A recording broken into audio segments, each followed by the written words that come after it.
When my boyfriend brought his good sister Jiang-sun to my place, I knew the main event was about to begin. When my fashion design draft won an award, she'd say, "I'm so jealous, your family can afford to spend so much on your art education. Unlike me, I had to grind through high school the hard way." When I attended a fashion show, she'd comment, "Must be nice to have money, you can do whatever you want, whenever you want, not like me, stuck working my fingers to the bone without even a day off." At my engagement party, she sobbed and said, "He Xiao, you're so lucky to have a man as amazing and loving as my brother, not like me. I've been living under someone else's roof since I was a child, with no one to love me." My boyfriend Liu believes she's had a tough life since childhood. He felt so sorry for her that he had me buy her jewelry, luxury bags, and even hand-stitched a Hanfu dress for her. Later, "I died in a car accident," I heard Jiang-sun say.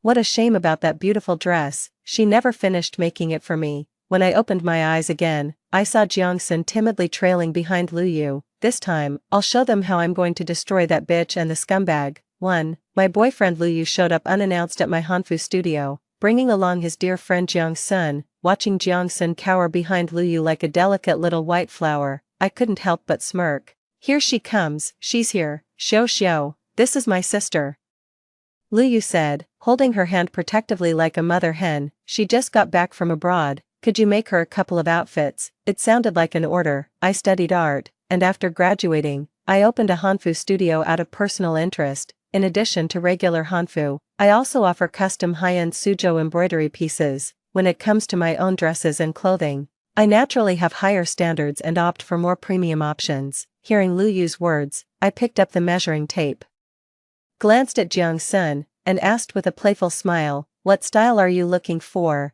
Do you prefer the Tang and Song dynasty styles or the Ming dynasty style? Would you like high-end hand-embroidered Suzhou embroidery or standard machine embroidery?" Jiang-sun stared at the sample garment hanging in the studio with a look of intense longing. After a long moment, she lowered her head, fiddling with the hem of her clothes as tears welled up in her eyes. "Sis, I just don't get it. I'm not like you. I can't afford to indulge in Hanfu like this." Sob. Liu's heart instantly ached for her. He quickly pulled her close and whispered a few comforting words. Then he turned to me and said, "He Xiao, Jiang-sun is my sister, of course she deserves the best, like that outfit you wore last time." Pausing for a moment, he glanced at Jiang-sun before adding, "Jiang-sun is about your size. Why don't you take her upstairs to your room and let her look through your closet to pick a few outfits?" He even added, "Didn't you just have a few new pieces made that you haven't worn yet?" I scoffed inwardly, the nerve of him, want to pick something from my closet. Hearing this, Jiang-sun hurried over, tugging timidly at my sleeve and saying, "You wouldn't say no to a poor soul like me, would you, sis?" I smiled and nodded deliberately. "Of course not." With that, I led them upstairs right away. My studio is located in my own villa, with the basement and first floor serving as the workspace, while the second and third floors are living quarters. The Hanfu business operates on a made-to-order model online, and the studio mainly caters to regular clients, typically offering high-end custom designs. I led Liu and Jiang-sun directly to the third floor, where, due to my personal preference, one room has been converted into a dressing room. It houses not only Hanfu but also various traditional accessories, such as gold and silver hairpins, pouches, and more. Liu acted like the master of the house, opening my wardrobe and jewelry box directly for Jiang-sun to pick from. He warmly urged Jiang-sun, "Don't be shy, take whatever you like." With a look of envy and resentment, Jiang-sun remarked pointedly, "Sis, your family must be really well off to afford so many frivolous clothes and accessories for you." Then she turned to Liu and added, "Bro, if you marry her someday, you'd better work hard to earn more, otherwise, her standard of living is going to take a serious hit." I recently saw an online post where someone exposed how his wife's shopping addiction drained all of their savings. Liu shot me a glance, his expression turning grim. After a long pause, he finally said, "Fooling around before marriage was one thing, but we can't keep living like this after tying the knot." In an instant, Jiang-sun rushed to my side like a guilty child, timidly apologizing to me. "Sis, you won't blame me for speaking out of turn, will you?" "I'm sorry," I sneered inwardly. "Of course I wouldn't blame you for speaking out of turn. I'll be right here waiting for you to fall right into my trap, too." Perhaps because I stayed silent, Liu gained a strong sense of presence. He even thought I felt guilty and was tacitly approving of his actions. so he rummaged through my wardrobe, picking and choosing, and selected 6 outfits for Jiang Sun. Jiang Sun held each piece up against herself one by one, then, he started picking out jewelry. Jiang Sun placed my gold filigree and kingfisher feather tiara on her head and asked Lu Yu with a smile, "Do I look like a little princess?" Lu Yu smiled with an adoring expression, nodding repeatedly. "Jiang Sun, you're such a little princess." Then he turned to me and said, "He Xiao, we'll take these. Could you bag them up for Jiang Sun?" I nodded, pulled out my phone's calculator, did the math, and said with a smile, "Miss Jiang, that comes to 389,000. Since you're a friend of Lu Yu's, I'll round it down for you." As I spoke, I started efficiently folding the clothes and asked, "Who's paying for this?" Lu Yu seemed stunned, frowning as he said, "He Xiao, Jiang Sun is my sister. Why are we even talking about money?" I said with a smile, "Even brothers keep clear accounts, let alone your precious sister. She's not mine, after all." Lu Yu still hadn't snapped out of it. He even waved his arm at me and raised his voice. "He Xiao, isn't my sister your sister too? Watch your tone," apologized to Jiang Sun. Nearby, Jiang Sun pretended to act like a child who'd done something wrong, rubbing her eyes as she said, "Sister He Xiao, please don't fight with my brother. My family is poor. I can't afford these clothes." "Can't afford it? Then why are you even looking?" I raised an eyebrow and shot back, "Did I invite you to look? Or did I ask you to buy it? You try on the clothes and then say you have no money, playing the broke card." Lu Yu snapped, "He Xiao, that's enough. Just because you grew up privileged doesn't mean you get to talk to Jiang Sun like that. It's just money. I'll pay." With that, he took out his phone and transferred 3,800 yuan to me. "Mr. Lu, that'll be 389,000. I shook my head, accepted his 3,800, and said, "Consider this 3,800 as payment for the shirt you're wearing." Ever since I opened my Hanfu studio, Lu Yu hasn't spent a dime on his clothes or accessories. He just asks me to make them without hesitation. Every single time it's, "He Xiao, this fabric is lovely. Make me a shirt with it." "Hey, Xiaohe, make me a suit." "Xiaohe, make 2 ties. They're for a gift." Hanfu and Western suits are worlds apart, honestly.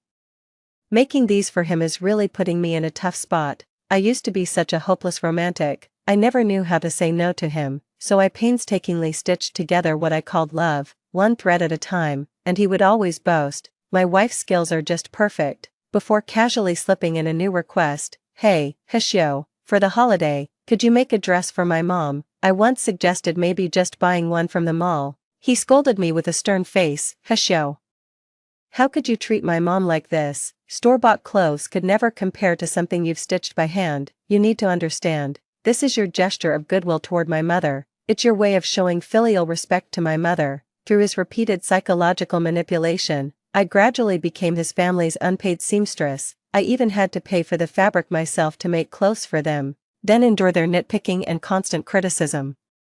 The timing of my rebirth isn't exactly ideal. Both parties have already settled on the engagement date, bride price, and other arrangements. Of course, it doesn't matter. Once I awaken, no one can touch me. 3. Turning around, I tugged at Lu Yu's shirt and said with a laugh, "Mr. Lu, the fabric of this shirt alone costs 2,600 yuan. Charging you 3,800 is hardly expensive. As for the Hanfu and jewelry Miss Jiang Sun wanted, given how long we've known each other, I didn't add any markup, just the straight-up cost." I smiled sweetly, but the sarcasm in my tone was unmistakable. I continued, "Mr. Lu, I run a business to make a living. If you want the Hanfu and jewelry, you'll need to pay for them." Lu Yu's face darkened with displeasure. Jiang Sun put on a timid act, tugging at my clothes with a tearful whimper. "Sis, you have so many beautiful dresses already. Can't you spare a few sets for poor little me? Once you marry my brother, we'll be family.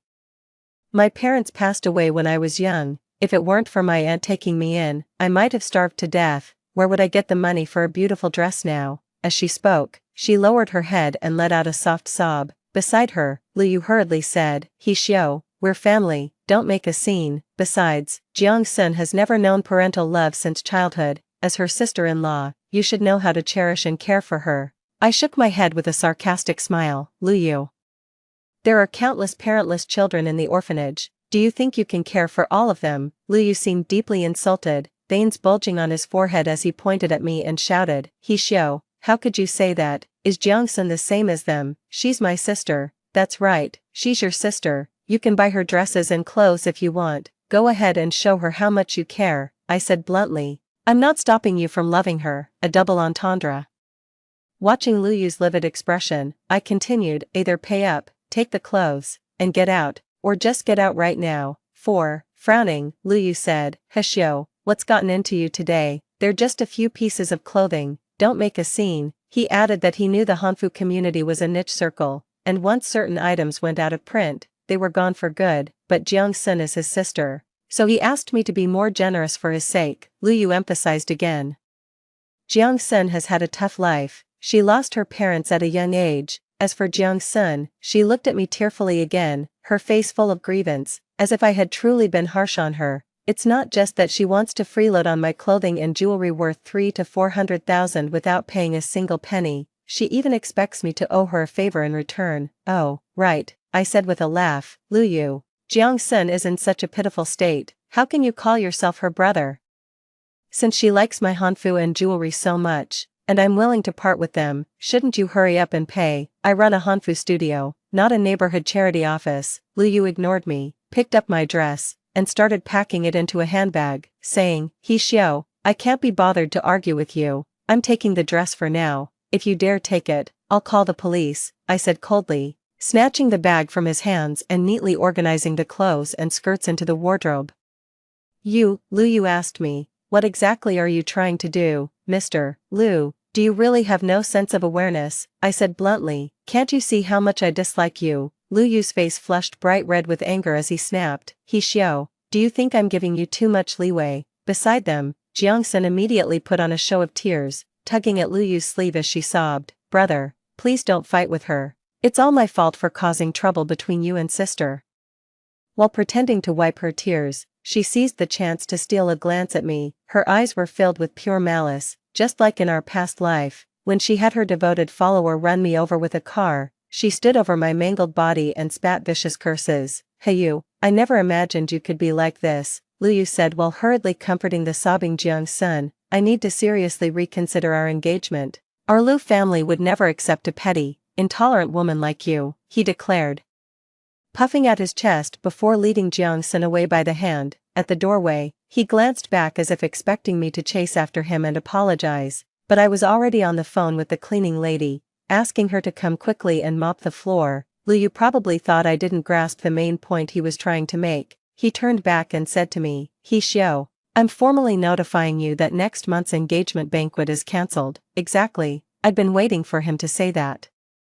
So I smiled brightly and said, Mr. Lu, I heard you, canceling next month's engagement banquet suits me just fine. Your family can't even come up with 200,000 yuan for the bride price, with things being what they are. Are you really in any position to be playing the charity case? My original goal was to get a 2 million dowry. As for you, we're not from the same social class or background. As I said this, I couldn't help but roll my eyes dramatically. Lu Yu, who cares a lot about his pride, was so humiliated by my remarks that he started trembling with anger, stuttering and rambling. I couldn't even string a coherent sentence together. Anyway, the gist of it is, he would never marry me, he's going to make me pay for this.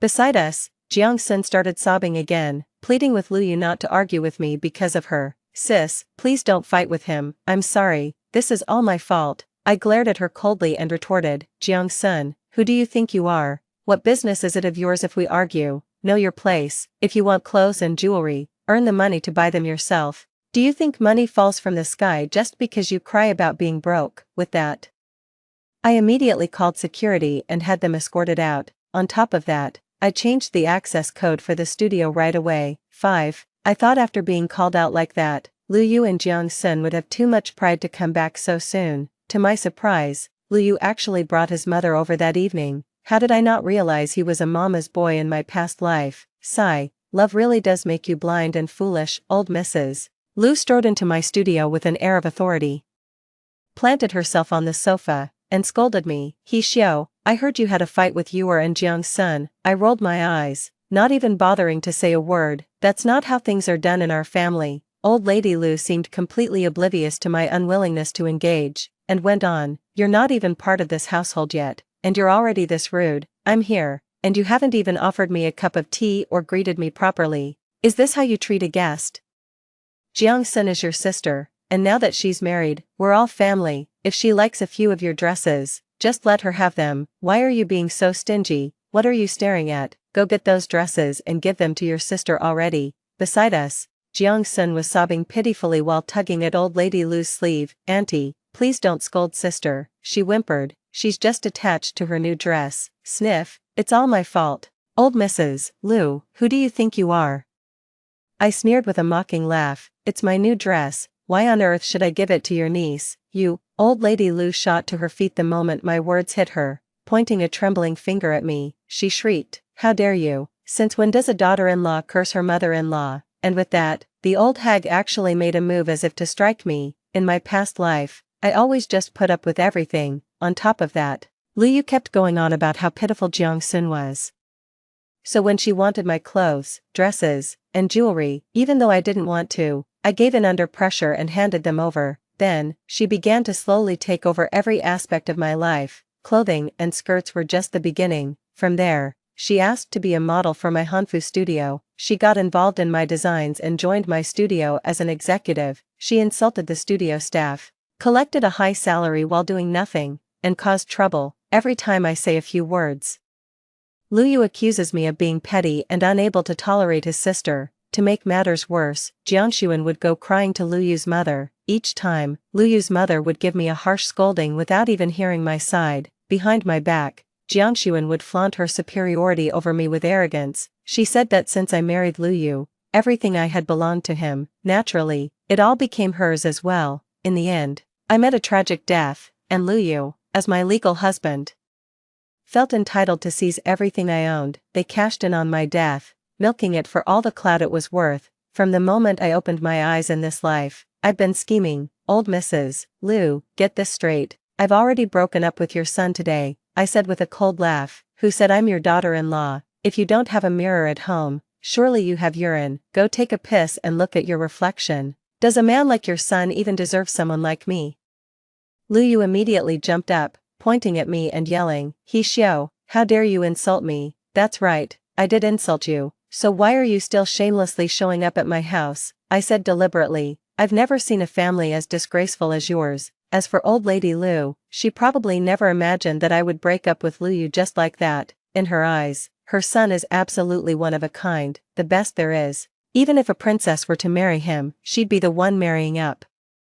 He only married me because I'm an only child. My family owns a large villa and several commercial properties. Even so, she still thinks Lu Yu settled by marrying me. It was a last resort, with no better options available. In my past life, Lu Yu pursued me relentlessly, and I mistook it for love. Little did I know, he had already looked into my background and knew I was an only child from a well-off family, and he had long been plotting to inherit the family fortune. 6.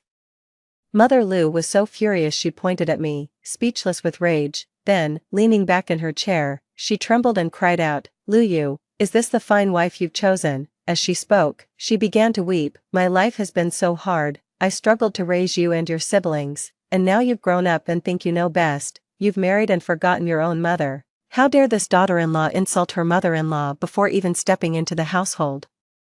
How am I supposed to live my life from now on? Over there, Jiang-sun immediately started sobbing pitifully, massaging old lady Lu's back and chest. Then, she began playing the peacemaker, advising me, Sister, don't hold a grudge against auntie, and don't speak about brother that way. My brother took pity on me and wanted to buy me some new clothes. Sis, I was wrong. Jiang-sun bowed to me while apologizing, said to me, Sis, you should apologize to auntie right away. Look how furious she is. Why on earth should I apologize to your aunt? I sneered. And who do you think you are, coming here to tell me what to do? Jiang-sun stood frozen, tears streaming down her face uncontrollably. Over there, old lady Lu was shouting, Lu Yu, if you dare marry such a woman, I'll dash my brains out right before your eyes. Lu Yu came over and grabbed my arm, yelling sharply, He Xiao, apologize to my mother this instant. I shoved his arm away forcefully and slapped him across the face without hesitation. I snapped, What the hell? Didn't I make myself perfectly clear earlier? You show up at my door with your mother and sister to cause a scene, and now you expect an apology from me. Lu Yu probably never imagined in his wildest dreams that I'd slap him outright. He was completely stunned. Lu Yu, if I wasn't clear enough earlier. Let me say it again, get the hell out of my place. Last time we discussed marriage. Didn't your mother claim your hometown doesn't have the custom of giving a bride price, can't afford the bride price, yet you have the nerve to demand my family buy a house? Have you no shame? Lu Yu, don't make me look down on you, you're really not good enough for me. With that, I called security to have them escort the person out.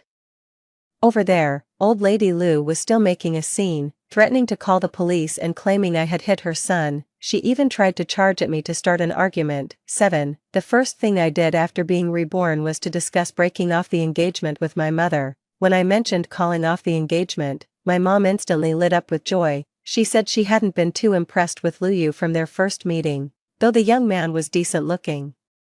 He had grand ambitions but little talent, always chasing fantasies instead of working steadily. Still, she thought, well, if you're happy, that's what matters. I want to call off the engagement now, and she's absolutely thrilled. Right then, she was ready to send someone to break off the marriage directly, but I said if I were the one to propose ending it, Lu Yu would probably keep pestering us. It's better to let him be the one to bring it up. So, I've been waiting all along. I thought at worst we'd have a messy argument and end up calling off the engagement through mutual agreement, but I never expected. 2 days later, I became the target of an online hate campaign. Jiang Sun started a live stream account, where she tearfully recounted my brutal actions in front of the camera. Then, a video of He Xiu, the owner of Huajian Hanfu Studio, suddenly turning hostile right before the engagement, demanding a dowry of 2 million yuan on top of insulting her future mother-in-law and bullying her sister-in-law, was shared everywhere. Fueled by Jiang Sun's emotional essay, the relatively small Hanfu community was thrown into an uproar. Since starting my Hanfu studio,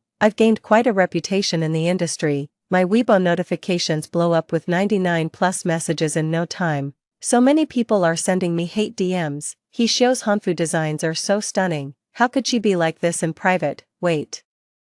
Didn't I hear she's getting engaged? Were you actually planning a traditional Chinese wedding? I saw you already liked a bunch of bridal-style Hanfu posts. Don't even get me started. I was totally ready to support them, but turns out they're such a disgusting person. I'm never buying from Huajian Studio again. All things considered, that's actually pretty reasonable. The irrational ones just resort to crude insults involving body parts. My assistant is panicking, saying Taobaa's order cancellation rate has been really high lately. What should we do? I just smiled. Thankfully, since my rebirth, I've become more cautious. I've been prepared all along. Lu Yu and Jiang Sun probably never dreamed that I would install surveillance cameras in the walk-in closet, so I didn't do much. Just posted the video of them rummaging through my clothes and jewelry in the closet, trying to take everything without spending a dime online. Then I also wrote a short essay to clarify the truth. For the wedding, the groom's family demanded that my family buy a fully paid, over 200 square meter luxury apartment in the city center, fully furnished. To serve as the marital home, the property deed must include the names of everyone listed on the groom's household registration. Given all that, is it too much to ask for a 2 million yuan bride price? But the real issue is, the groom's family won't even put on a show of willingness for this 200,000 yuan bride price. During the discussions about the engagement banquet and the bride price, my mother kept a stern face the whole time. I used to naively believe that my money was Lu Yu's money, and that it was only natural to support his mother and care for his sister. Buying a large luxury apartment as our marital home didn't seem like a big deal either. As for Lu Yu's family being unwilling to provide a betrothal gift due to their financial situation, it was just a symbolic formality anyway.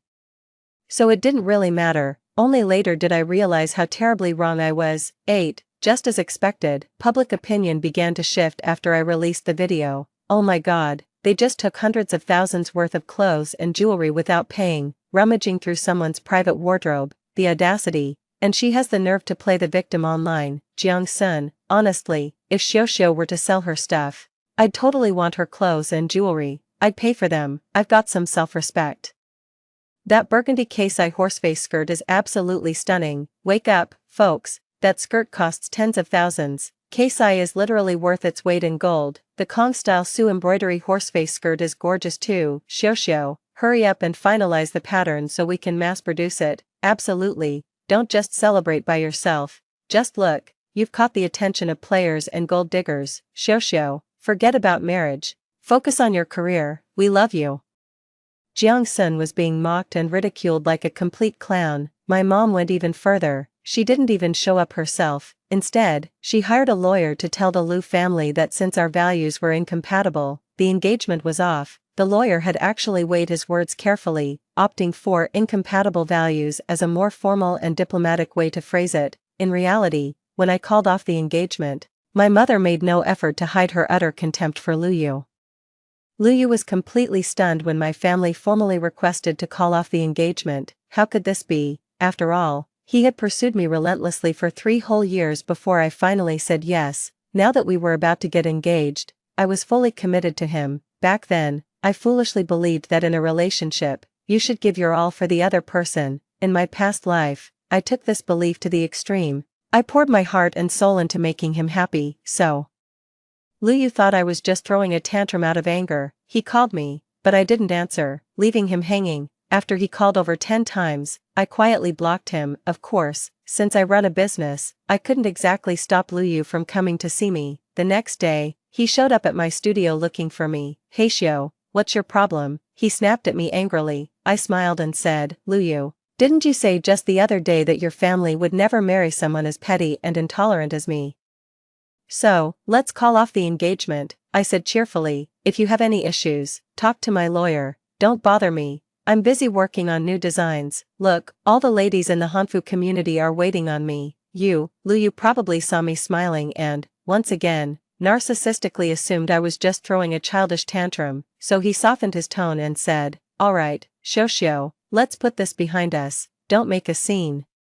I know many things in the Hanfu community are niche treasures, some are even one-of-a-kind pieces. If you can't bear to part with it for Jiang Sun, just say so. The engagement banquet is all set, don't cause trouble now." As he spoke, he actually came over and tried to hug me, clinging to me and acting all affectionate. I shoved him away forcefully and said sternly, "Liu Yu, keep your hands to yourself when we're talking, or I'll report you for sexual harassment." Liu Yu froze for a moment, seeing my resolute attitude and stern expression. He frowned and his tone shifted. "He Xiao, what exactly are you trying to pull here? I've already apologized to you. What more do you want?" "I'm warning you," I asked mockingly. "What exactly are you warning me about?" "Stop messing around, go buy some gifts this afternoon and apologize properly to my mom," said Liu Yu. "Also, I've thought it over, you don't need to hire a Hanfu model for the new product photos, just let Jiang Sun do it, pay the model's fee to her. Also, she's looking for a job. I was thinking, since she's a young woman, it might not be convenient for her to work outside. How about having her work at your place instead? We're all family, we should support each other." 9. Watching him talk to himself like that was utterly ridiculous.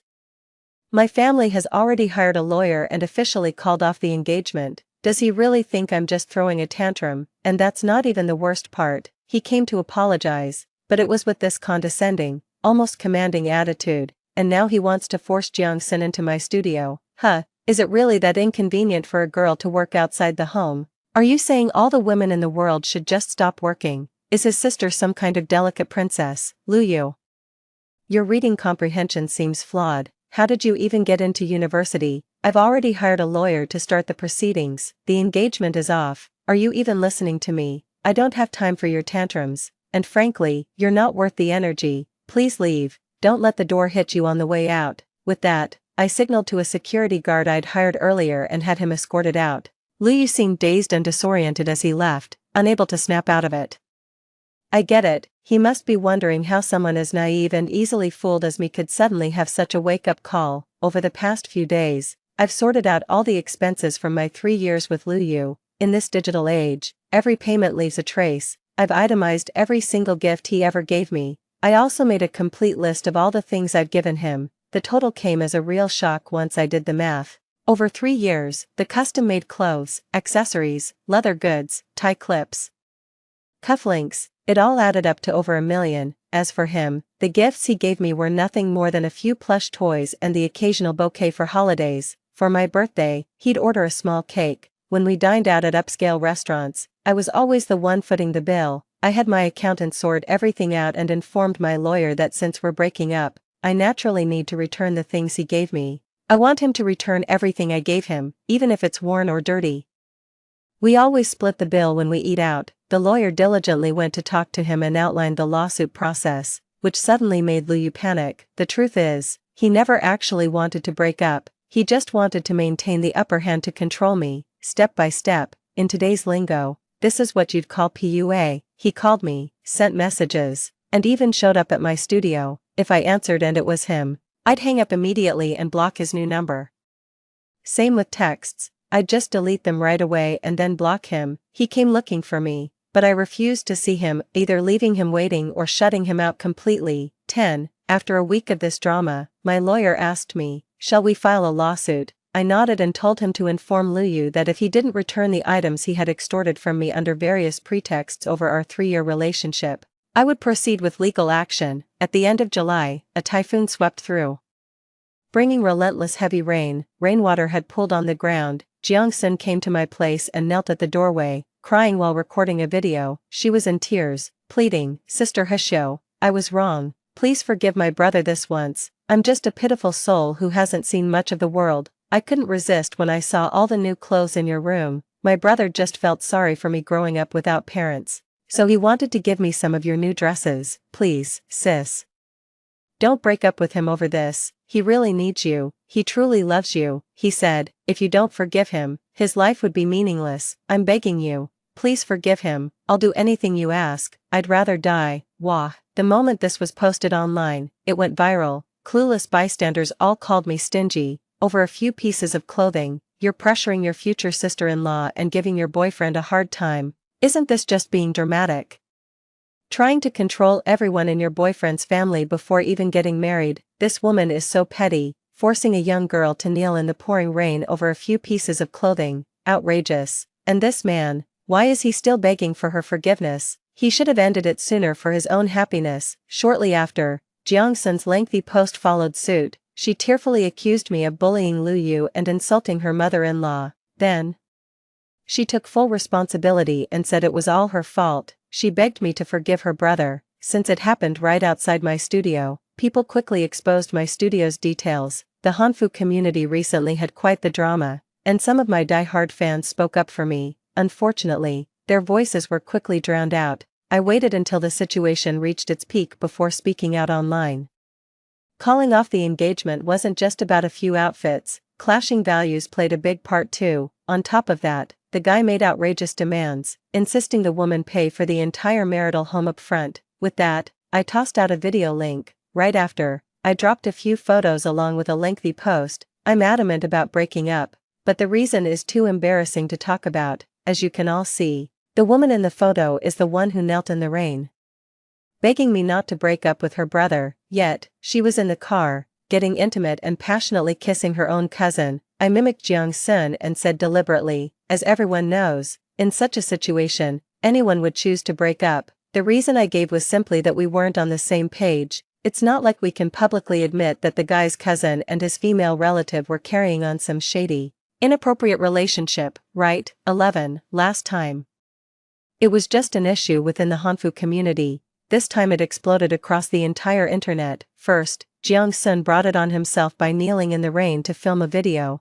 playing the pitiful and helpless victim. It certainly grabbed everyone's attention. Combined with the drama in the Hanfu community, it's still quite a hot topic. Some clueless bystanders ended up criticizing the entire Hanfu community. Right after that, I dropped the photos, a total plot twist, showing the brother and sister were involved together. Everyone was stunned and exclaimed, "Oh my god, are they first cousins? What on earth did I just see?" With behavior like this, how dare they beg her not to call off the engagement? Who could tolerate this? Anyone would break off the engagement, not to mention how tacky the groom's family is acting. This is just downright filthy. Almost everyone seems to be saying the same thing. Liu and Jiang-sun's normal lives have been completely disrupted. When he goes to the office, his colleagues point fingers and many openly mock him for getting dumped. People even cursed him to his face. The difference between humans and beasts is that humans understand propriety, justice, integrity, and honor, yet he doesn't even grasp the basics of decency and shame. To commit such beastly acts against his own first cousin, company leadership cited his misconduct and urged him to resign voluntarily to avoid the disgrace of being fired. In the evening, Lu Yu and his whole family came rushing over to see me. He Xiao, do you have any idea what you're doing? Lu Yu said to me aggressively, spreading rumors is illegal,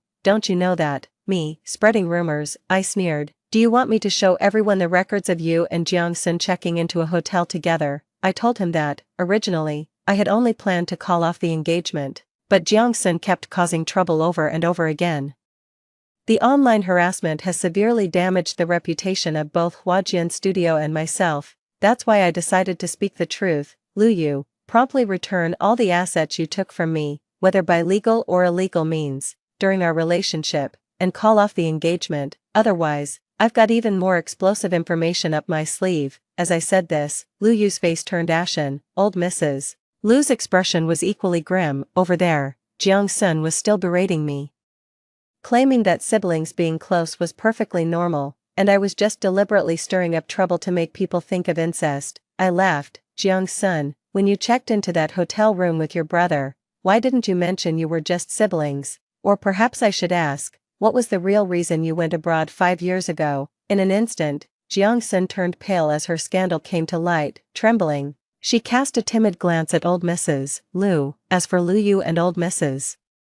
Lu, now that the truth was out, they came to negotiate with me. They agreed to call off the engagement, but demanded I delete the photos. I told Lu Yu to return the assets. Reluctantly, Lu Yu agreed. 3 days later, my lawyer informed me that Lu Yu had returned some items, but said he needed time to gather the money. That gathering ended up taking over a week. After the lawyer repeatedly urged me, I finally managed to gather the full amount. On the day I received the transfer, I blocked all of Lu Yu's contact information. I kept my promise and posted a statement that I had broken up with Lu Yu and was single again. At the same time, I deleted the intimate photos of Lu Yu and Jiang Sun. 12. I hired paparazzi to keep an eye on Jiang Sun on the day he returned to the country, the very same day I was reborn. Maybe I paid a hefty sum, or perhaps the paparazzi were just bored and incredibly dedicated. After my assignment wrapped up, he waited over a week before texting me. Sis, check the news, what's going on? I asked in surprise. Jiang Sun is threatening suicide, wants to jump off a building, the paparazzo said. According to the information he provided, Lu Yu lost his job after we broke up. He's been sending out resumes everywhere,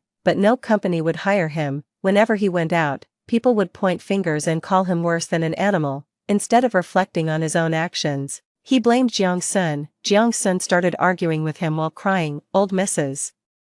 Lu was filled with regret. She had been so close to seeing her son Lu Yu and I tie the knot, but Jiang Sun had to go and ruin everything. She couldn't bring herself to scold her own son, so she started taking it out on her adopted daughter instead. Jiang Sun was the child of old Mrs. Lu's brother. Years ago, her brother and sister-in-law died in a car accident, leaving behind this one daughter. After taking the girl in, she conveniently helped herself to her brother's estate as well. Now, seeing her son and Jiang Sun caught up in such a scandal, she wanted to kick Jiang Sun out of the house. Jiang Sun refused to back down and demanded that old lady Lu return the compensation and survivor benefits from her parents' car accident years ago. The Lu household was thrown into complete chaos. Later, Jiang Sun climbed onto the rooftop and threatened to jump unless old lady Lu returned the inheritance and benefits left by her deceased parents. Someone called the police. The police brought over Lu Laonyang and Lu Yu to calm Jiang Sun down. However, Lu Laonyang and Lu Yu secretly resented Jiang Sun. To make matters worse, Jiang Sun threatened suicide to extort money and property. It was like hitting a raw nerve for old lady Lu, who immediately jumped up and started cursing Jiang Sun. Jiang Sun, either overwhelmed or by accident, fell from the 35th floor and died on the spot. I sneered inwardly, thinking, what nerve, this. 13 Epilogue. Jiang Sun's suicide by jumping off a building caused a huge uproar and instantly became a trending topic. Paparazzi were both enjoying the drama and leaking information to the public. For instance, Jiang Sun was in a relationship with Lu Yu before she even turned 18. At just 17, she had an abortion at a small clinic, accompanied by Lu's mother. Old lady Lu sent her abroad under the guise of education to avoid a scandal. Jiang Sun insisted on returning just as Lu Yu was about to get married. The paparazzi had compiled every detail of this and handed it over to me, but cyberbullying is illegal, so I never leaked any of the information. Now that Jiang Sun is dead, the paparazzi are stirring up drama without holding back, spilling everything to the public. The officer handling Jiang Sun's suicide case was a female cop with a strong sense of justice. After reviewing a series of documents, she found evidence suggesting Jiang Sun may have been groomed into sexual assault, leading her to interrogate Liu Yu. The policewoman came to question me twice. I told her I suspected Liu Yu of marriage fraud, so breaking up was the only logical choice. She asked me why I was investigating Jiang Sun. I chuckled and shot back, when you're considering marriage, shouldn't you know exactly who you're dealing with? Years later, there's still no concrete evidence proving Liu Yu broke the law. The problem is, he's drowning in negative comments and overwhelming criticism, on top of Jiang Sun's bloody suicide right before his eyes. His mother got locked up too. He still can't find a job. One stormy night, he drove away from the bar completely wasted. Unexpectedly, the car smashed through the guardrail and plunged into the river with the driver still inside. 7 days later, the vehicle was finally recovered, but the body was beyond recognition. It wasn't until after his death that I finally breathed a sigh of relief. This person can no longer hurt me, not in this lifetime. The end. Story 2. In our past life, Shenyun died saving me. With his last breath, he clutched my collar desperately and spoke through gritted teeth. Lin Qingyue, if life could restart, I'd rather have never met you. He resented me for forcing him into marriage using my family's influence. He hated me even more for tearing him apart from his true love, which led to Qin Shuemei's tragic accidental death. To his dying breath, he refused to forgive me, using his death to paint me as a ruthless schemer in the eyes of the world. After his death, my family's Lin group went bankrupt within 6 months under the onslaught of malicious public backlash. My parents became targets of Qin Shuemei's vengeful fans and perished in a staged car accident. Consumed by despair and remorse, I leapt from the rooftop as Shenyun's parents hurled curses at me. When I opened my eyes again, I found myself back on the day Shenyun and I registered our marriage. This time, I won't repeat past mistakes. My first priority is to sever all ties between Shenyun and me, Lin Qingyue. Even if you force me to marry you, I'll never love you or touch you.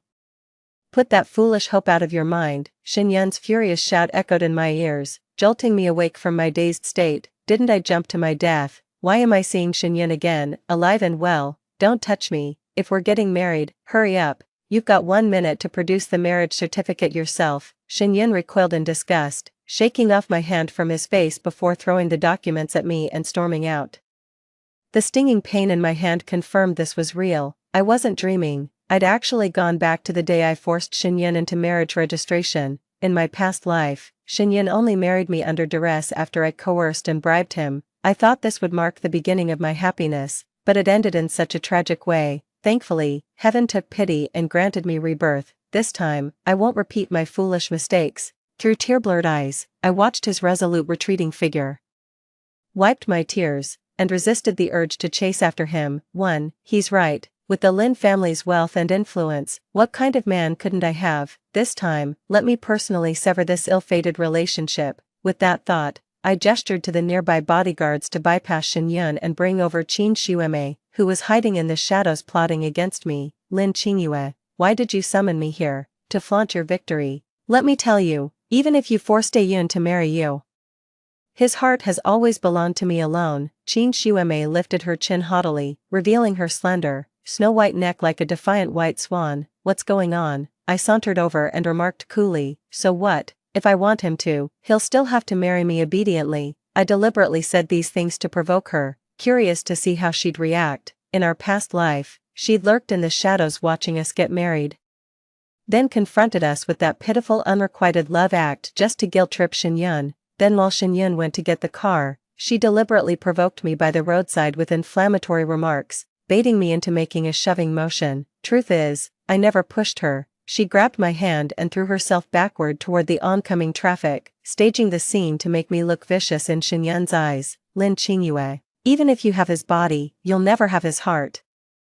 Don't celebrate too soon, just wait, your day of tears will come. Qin Shuemei never bothers to hide her ugly true colors around me. She wasn't wrong. In my past life, I forced Shenyun to marry me. On our wedding day, through her schemes, my husband not only called me vicious but even asked why I didn't just die. No matter how I tried to explain, he never believed me. Those curse-like words pierced my heart like a knife, leaving me utterly broken. Even now, the memory still brings pain. After that, he stopped coming home altogether. yet kept appearing on trending lists with Qin Shuime all year round. Seeing him just once feels like a pipe dream, let alone anything else. This marriage might as well not exist for all the difference it makes. At this thought, I let out a bitter chuckle and exhaled deeply, swallowing a storm of emotions. I looked at her and asked, "Did you bring your ID?" Qin Shuime clutched her bag defensively, eyeing me with suspicion. "What are you up to?"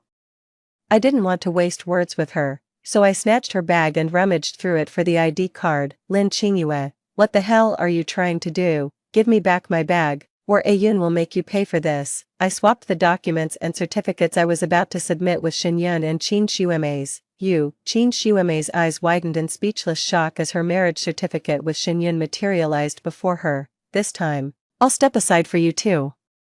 How you break this news to Shenyun is your call, Lin Qingyue. Have you lost your mind? Clutching my aching chest while staring at those crimson marriage certificates, I forced a smile. Call me crazy then. After all, this is the only way I can completely sever all ties with Shenyun. What's taking so long, Lin Qingyue? Are you quite finished? Stepping out of the marriage registration office, I thought Shenyun would have left already. To my surprise, he was still waiting outside.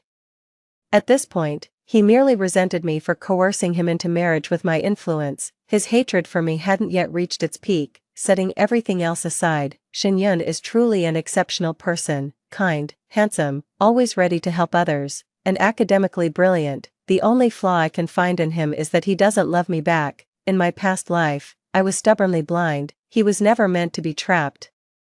Yet I confined him in stagnant misery until he ultimately died saving me from an accident. How deeply must he have resented me to say he'd rather never have met me in his final moments? Maybe fate brought me back today to make me let go of this obsession and stop being foolish. With that thought, I composed myself, feeling a newfound sense of relief. Shenyun, life truly gave us a second chance. This time, let's pretend we never met. The price of loving you is too high. I simply can't bear it anymore. I know exactly how agonizing it is to be separated from the one you love. I've also witnessed firsthand how consumed by regret and self-blame he was after Qin Shuime's tragic death in our past life. In that case, I'll step aside for them. Lin Qingyue, who are you trying to fool with this pitiful act? Don't think your crocodile tears will soften my heart. Shenyun looked at me with mixed emotions. For a fleeting moment when he instinctively reached out, I genuinely thought he was going to wipe my tears. I didn't mean to cry, but I just couldn't hold it back. Anyone who gets a second chance after such a catastrophic ending would be overwhelmed with emotions, wouldn't they? Hurry up and dry those tears. Don't let mom and dad see you like this, or they'll think I bullied you again. Shenyun turned away in frustration, clenching his hastily withdrawn hand. Yes, mom and dad are still waiting for me. I can't worry them any longer. The thought of seeing my parents soon instantly lifted my gloomy mood. I completely missed the strange look Shenyun gave me. What are you doing? Let me hold on to the marriage certificate for now. In a few days, I'll give you a huge surprise. Shenyun suddenly tried to grab the marriage certificate from me, giving me quite a scare. I haven't figured out how to tell him about this yet, so I'll just head home first and think it over.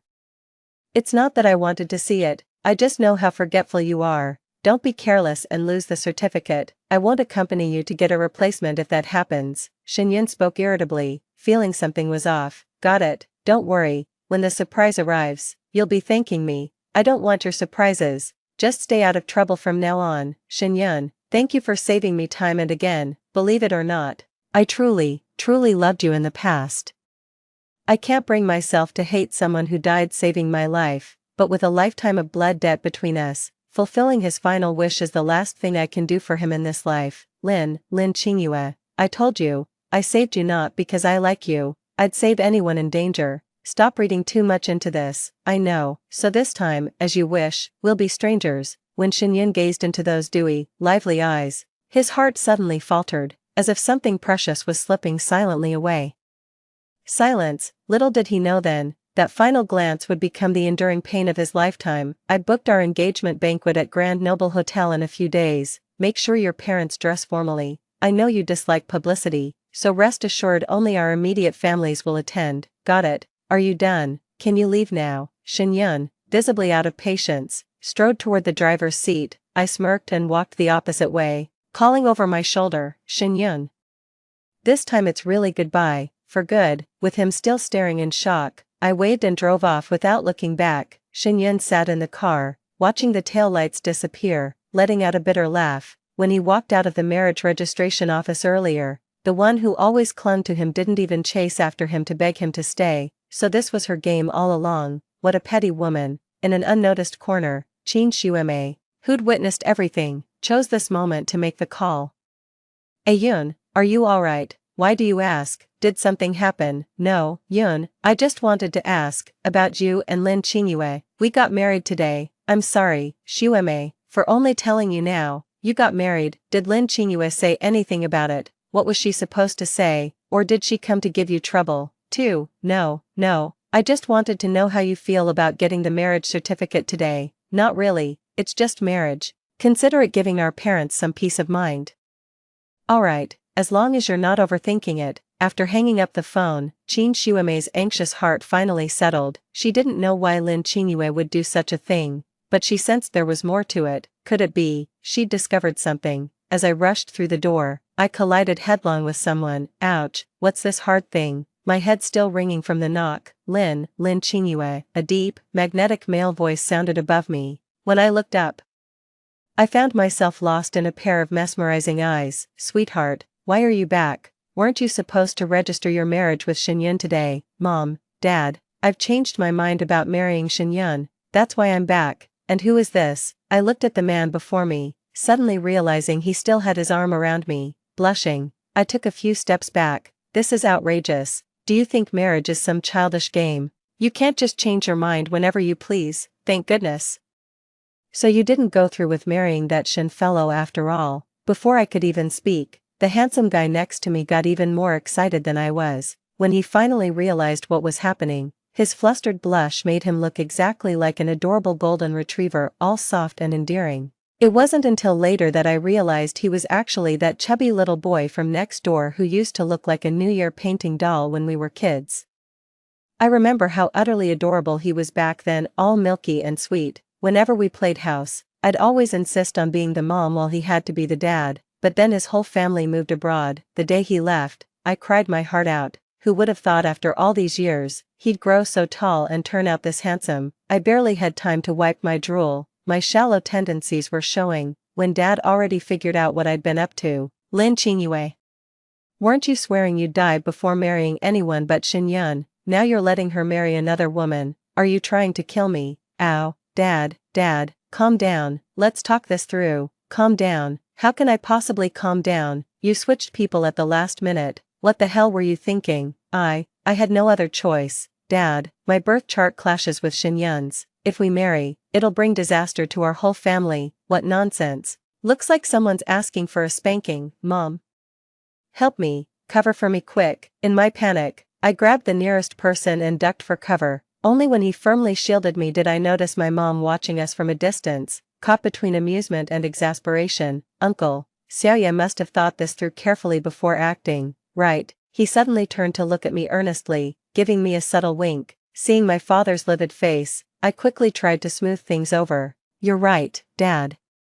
Please don't be mad at me, it's not good for your health. My mother chimed in at just the right moment. Weren't you the one worried Shin-yun might mistreat our daughter after marriage? So why are you angry now that things turned out this way? You two just keep spoiling her. Look what you've turned her into. Though Dad said this, he was actually concerned I might have suffered some emotional distress. After my repeated explanations, he finally cooled down. If you don't want to marry, then don't. Our Lin family can certainly afford to keep you, just don't regret your decision later. Since my rebirth, many things have changed because of the differences in my actions. For instance, Shin-yun actually took the initiative to call me, asking when I'd return and even offering to pick me up. I happened to see Chin Shueme's social media update, so I forwarded her location to him. After that, he never contacted me again. Naturally, I stopped reaching out to him and shifted my focus to the Lin family's internal affairs. Seeing me like this, my mother sighed and asked with concern, Yeah, have you really fallen out of love with Shin-yun?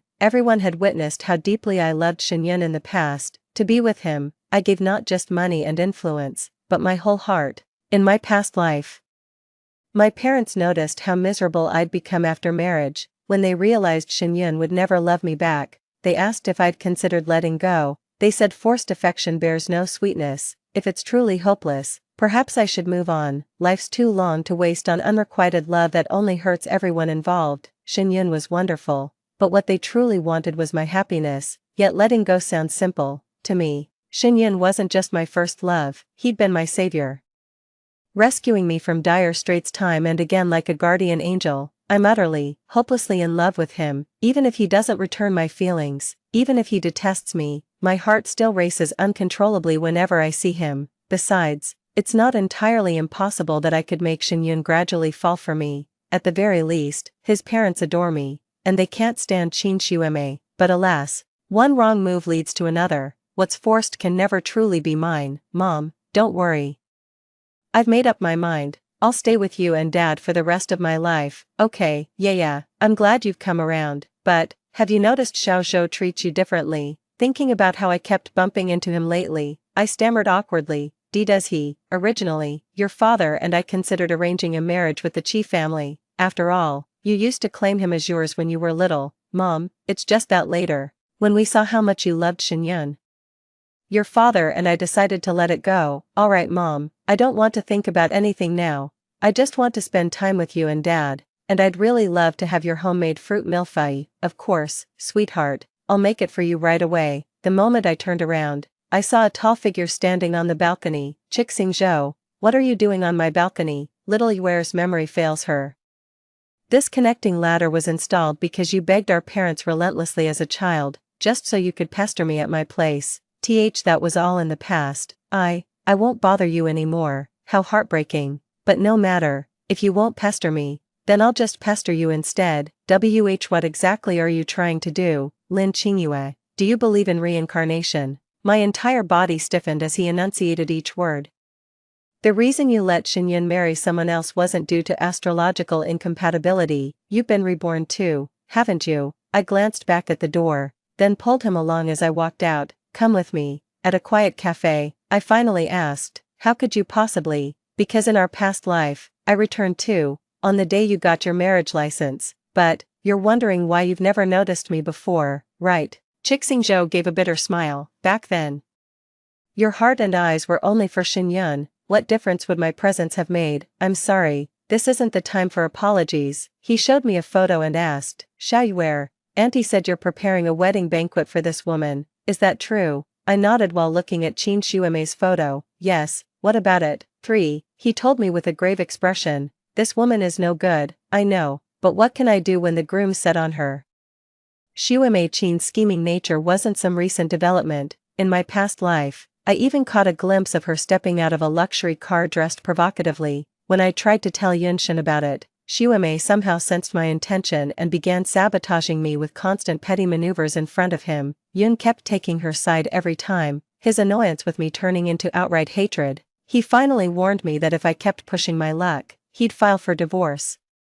Those were my darkest days, an existence worse than death itself. No one could bear being hated like this by someone they love. Disheartened, I was ready to give up, until Shin-yun's parents knelt before me in tears, begging me to save him from being ruined by a woman like Qin Shu-ame. Their tear-swollen eyes softened my resolve. Summoning my last strength, I resolved to try one final time, but before I could act, Qin Shu-ame's misdeeds were exposed to the world overnight. Her innocent girl-next-door image completely crumbled, followed by an overwhelming wave of online harassment and vicious attacks across the internet. Soon after, she held a press conference looking visibly distraught, tearfully claiming the online reports were malicious slander against her. She also hinted that the daughter of a certain conglomerate, having failed to win someone's affection, deliberately spread rumors to tarnish her reputation and drive her out of the industry. The way she phrased it, even a fool could tell exactly who she was referring to. Back then, I had no idea she was harboring a shocking conspiracy against me and the Lin family. After this incident, Shin-yun demanded a divorce and publicly admitted online that he was Qin Shu-ame's alleged sugar daddy. Though he claimed their relationship was purely platonic, nothing escapes the internet sleuths. It was common knowledge during our college days that Shin-yun had an unattainable crush. He and Qin Shu-ame made a perfect match. His talent complemented her beauty, and their constant public appearances together cemented their status as the golden couple in everyone's eyes. Though they never made it official and Shin-yun never verbally confirmed their relationship, this very ambiguity drove their shippers wild with speculation. So when netizens dug up that Shin was actually married to me, they took Xiuemei's previous comments and ran wild with malicious fan theories. My family and I got swept into this scandal, becoming targets of public condemnation, after enduring daily horrors like being pelted with rotten eggs, spat on, and even stalked and beaten. I completely broke down. I called Shin in tears, demanding a divorce. I thought he'd agree without hesitation, but he said divorcing during this media frenzy would only fuel malicious rumors about Qin Xiuemei. To protect her reputation, he chose to sacrifice me instead. My heart turned to ashes in that moment. All hope for him was gone. The Lin family and I kept facing vicious attacks, yet he never once stood up for me. Ironically, it was an unknown online group called Moon Guardians that quietly spoke up for us. That's when I realized forcing things never ends well. I wanted to end it all, but Qin Xiuemei's tragic death spiraled everything out of control. The Lin family went bankrupt. My parents died. And I, who should have been the one killed in that street accident, became Shin instead. In the end, everyone called me vicious, saying I was the one who deserved to die. Even the Shin parents who adored me at first blamed me as the jinx who brought death upon everyone. Overwhelmed by unbearable pressure, I climbed to the rooftop in despair and took that fatal leap. Xiaoyuer, what's wrong? Qi Xingzhou's frantic voice snapped me out of those agonizing memories. It hurts so much, my heart is breaking. Sobs. Even after returning to reality, I remained trapped in that abyss of despair and anguish, unable to free myself. Hush now, don't cry, there's nothing to fear, I'm here, this time, I swear I'll keep you safe. Qi Hangzhou cradled me in his arms, murmuring words of comfort with a voice that carried unshakable resolve, soothing my shattered nerves. When my breathing finally steadied, he suddenly dropped to one knee before me, his expression more solemn than I'd ever seen. Little Moon, he whispered, will you marry me?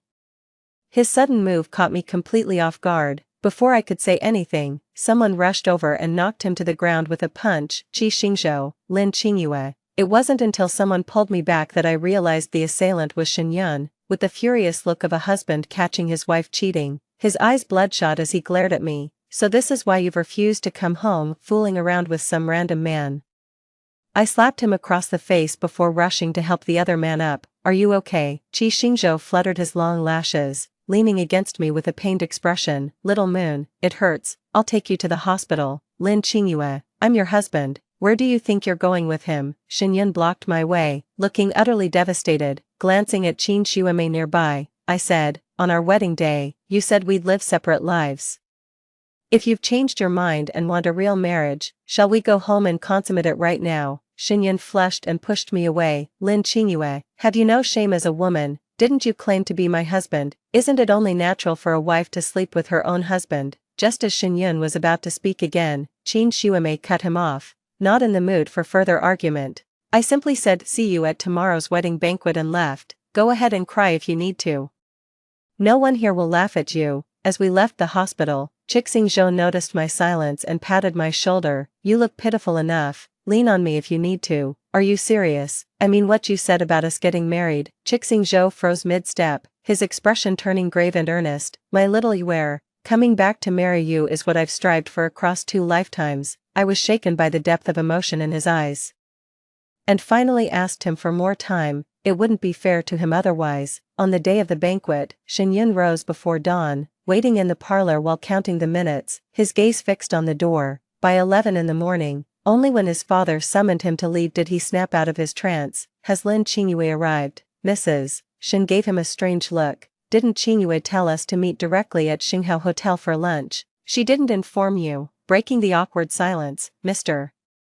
Shin spoke with exasperation. Oh come now. That young lady's been single-handedly organizing this banquet. It's understandable if she missed notifying everyone. Let's go before we're late. Listen Yun, Qingyue is truly a good girl, though she pressured you into marriage. Remember our Shin family owes our current standing to her family's support. Don't make things too awkward later, Mrs. Shin had expected her son to storm off in a huff like he always did after such conversations. To her surprise, Shin Yun awkwardly muttered, got it, Mom, exchanging a knowing glance. Mr. and Mrs. Shin smiled in quiet contentment. A mother knows her son best. She could clearly see Shin Yun harbored no dislike for Lin Qingyue in his heart. He's just too proud to be called a freeloader, that's all. As she sees it, with the Lin family's status and Qingyue being both beautiful and charming. What's the big deal if people joke about him mooching off her? Some men would kill for that opportunity. Who knows what her son's so hung up about? Uncle, Auntie, Xuemei Qin, what are you doing here, Mrs. Shen's face immediately darkened when she ran into Xuemei Qin and her parents at the hotel entrance. Qingyue Lin invited us. Didn't she mention it to you? Exactly, in-laws. How could we possibly miss such an important occasion? Who said we're in-laws? This is my son and daughter-in-law's wedding banquet. Don't go around using the wrong titles and causing misunderstandings. Mrs. Shen's words instantly cast an awkward silence over the gathering. Qin Xuemei's parents never expected such cold treatment. Flushing with anger, they demanded, "What exactly do you mean by this, Mom, Dad?" Qin Xuemei tried to intervene, but Shenyun diffused the tension with a single remark, "It's such a fine day, let's not spoil it. We can talk inside." His face darkened visibly, as if struggling to contain something. He kept checking his phone during the entire journey, but disappointingly, there was still no response. His stern expression softened only after entering the banquet hall, where staff guided him through the venue to see its warm, romantic decorations. He mused that someone who cherished him so deeply couldn't possibly have stopped loving him suddenly. It was all leading up to this moment. Qingyue said she kept it low-key to avoid upsetting you, but the exquisite food, drinks, and lavish decor show she poured her heart into every detail. Madame Shen's words instantly dissolved Shenyun's earlier displeasure. Unbeknownst even to himself, he found the wedding banquet today rather agreeable. Deep down, a secret flicker of anticipation had taken root. What kind of surprise might that clingy nuisance have in store for him today? Hello everyone, welcome to the wedding banquet I, Lin Qingyue, have prepared for Shenyun. As my image appeared on the central screen of the banquet hall, both the Shen and Qin families had already gathered. Now let's reveal today's biggest surprise, Shenyun, wishing you marital bliss. Through the screen, we locked eyes as an enormous cake was slowly wheeled in. Someone handed Shenyun a gift box, and only after seeing him accept it did I continue speaking. 5. Shenyun, I'm truly sorry for all the trouble I've caused you over these years by clinging to you. At least it's not too late to make things right. Today's wedding banquet is my gift to you and Qin Xuemei. I know she's the one you love, so I wish you both eternal happiness and a beautiful family. You're finally free. I won't disturb you anymore. The moment I ended the call, I saw Shenyun running toward me, his face a mask of shock and panic. He must be furious at my meddling. After all, I just made the biggest decision of his life for him.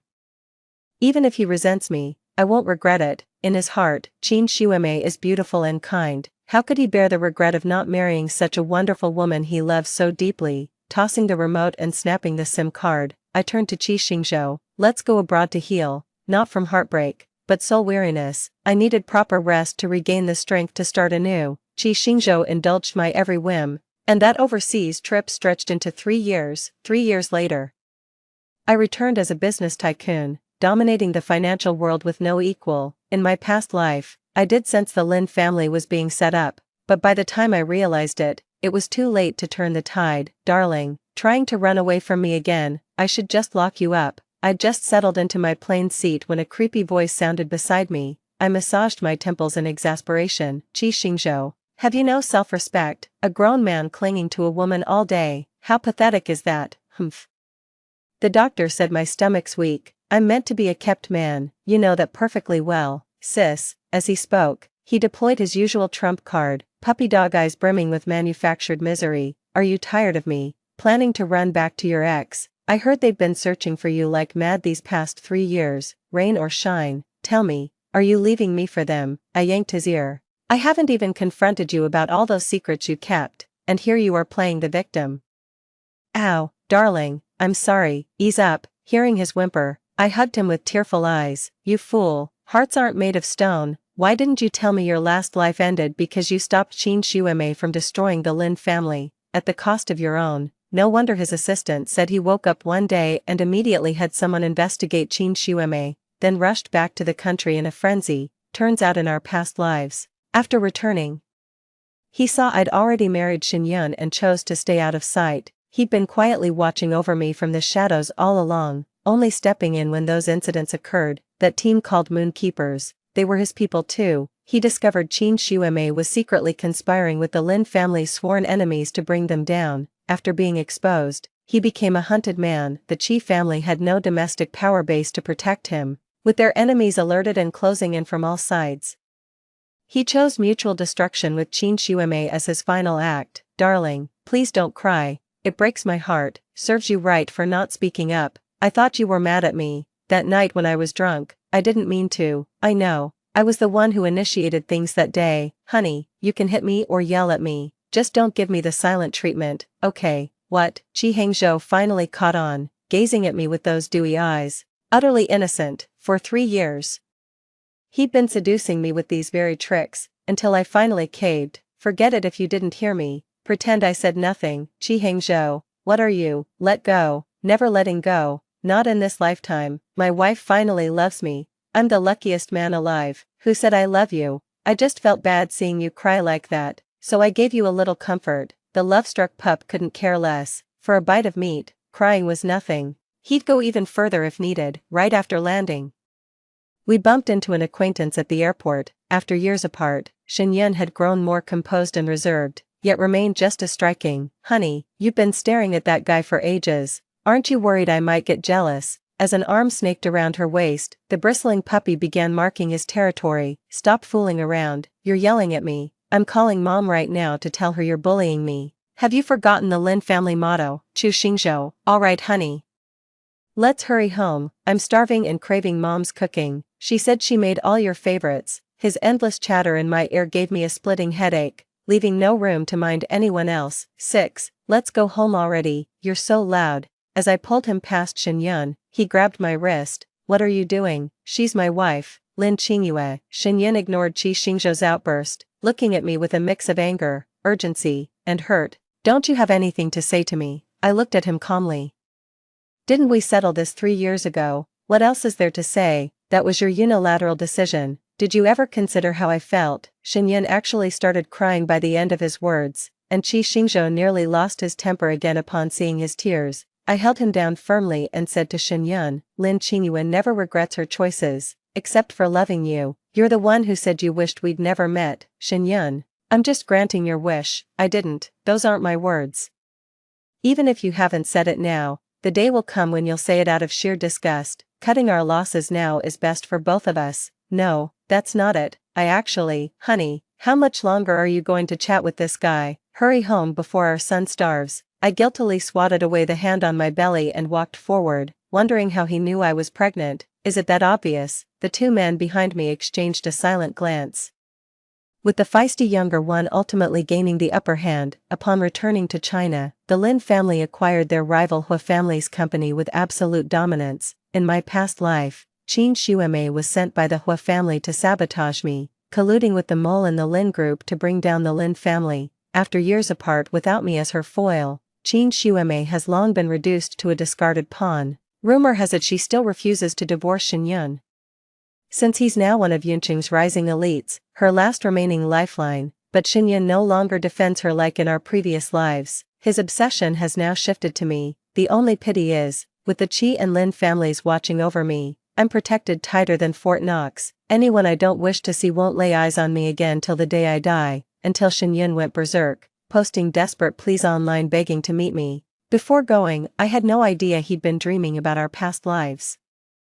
By the time I realized what was happening, Qin Shuime had already dragged us to an abandoned house. She'd completely lost her mind. Lin Qingyue, you're the one who drove me to this. How dare you keep living your perfect life while I suffer? Qin Shuime, you brought this on yourself when you hurt people first. Let Yaya go right now. Yaya, Shenyun, I'm your lawful wife. This woman tossed you aside like trash on your wedding day. How can you not hate her? Shenyun Chao looked at me, his eyes filled with deep affection and regret. His eyes red, he began, Yaya, you've actually misunderstood me all along. From beginning to end, you're the only one I've ever loved. In my past life, I admit I initially disliked your bullying, but later, I genuinely wanted to build a life with you. However, Qin Shuime ruined everything, creating endless misunderstandings between us. After I discovered what she'd done, I wanted to protect you, but I couldn't stop it. Enough, I don't want to hear it. I cut him off. Even if what you say is true,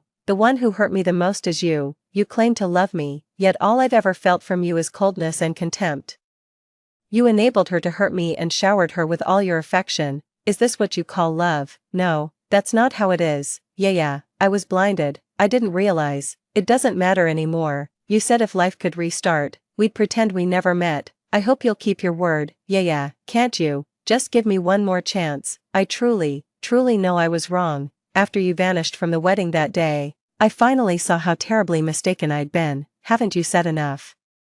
Shin Shueme, pushed beyond endurance, brandished her razor-sharp dagger. None of you will leave here unharmed today. Shin Yun, I'm giving you one last chance. Promise to live properly with me from now on, and I'll let you go. What do you say? If you stay silent, I'll kill Lin Qingyue first. No, I promise you, but you have to let her go first. Really, you'd truly let me become your real Mrs. Shen? Yes. Release her and we'll go home to live properly together.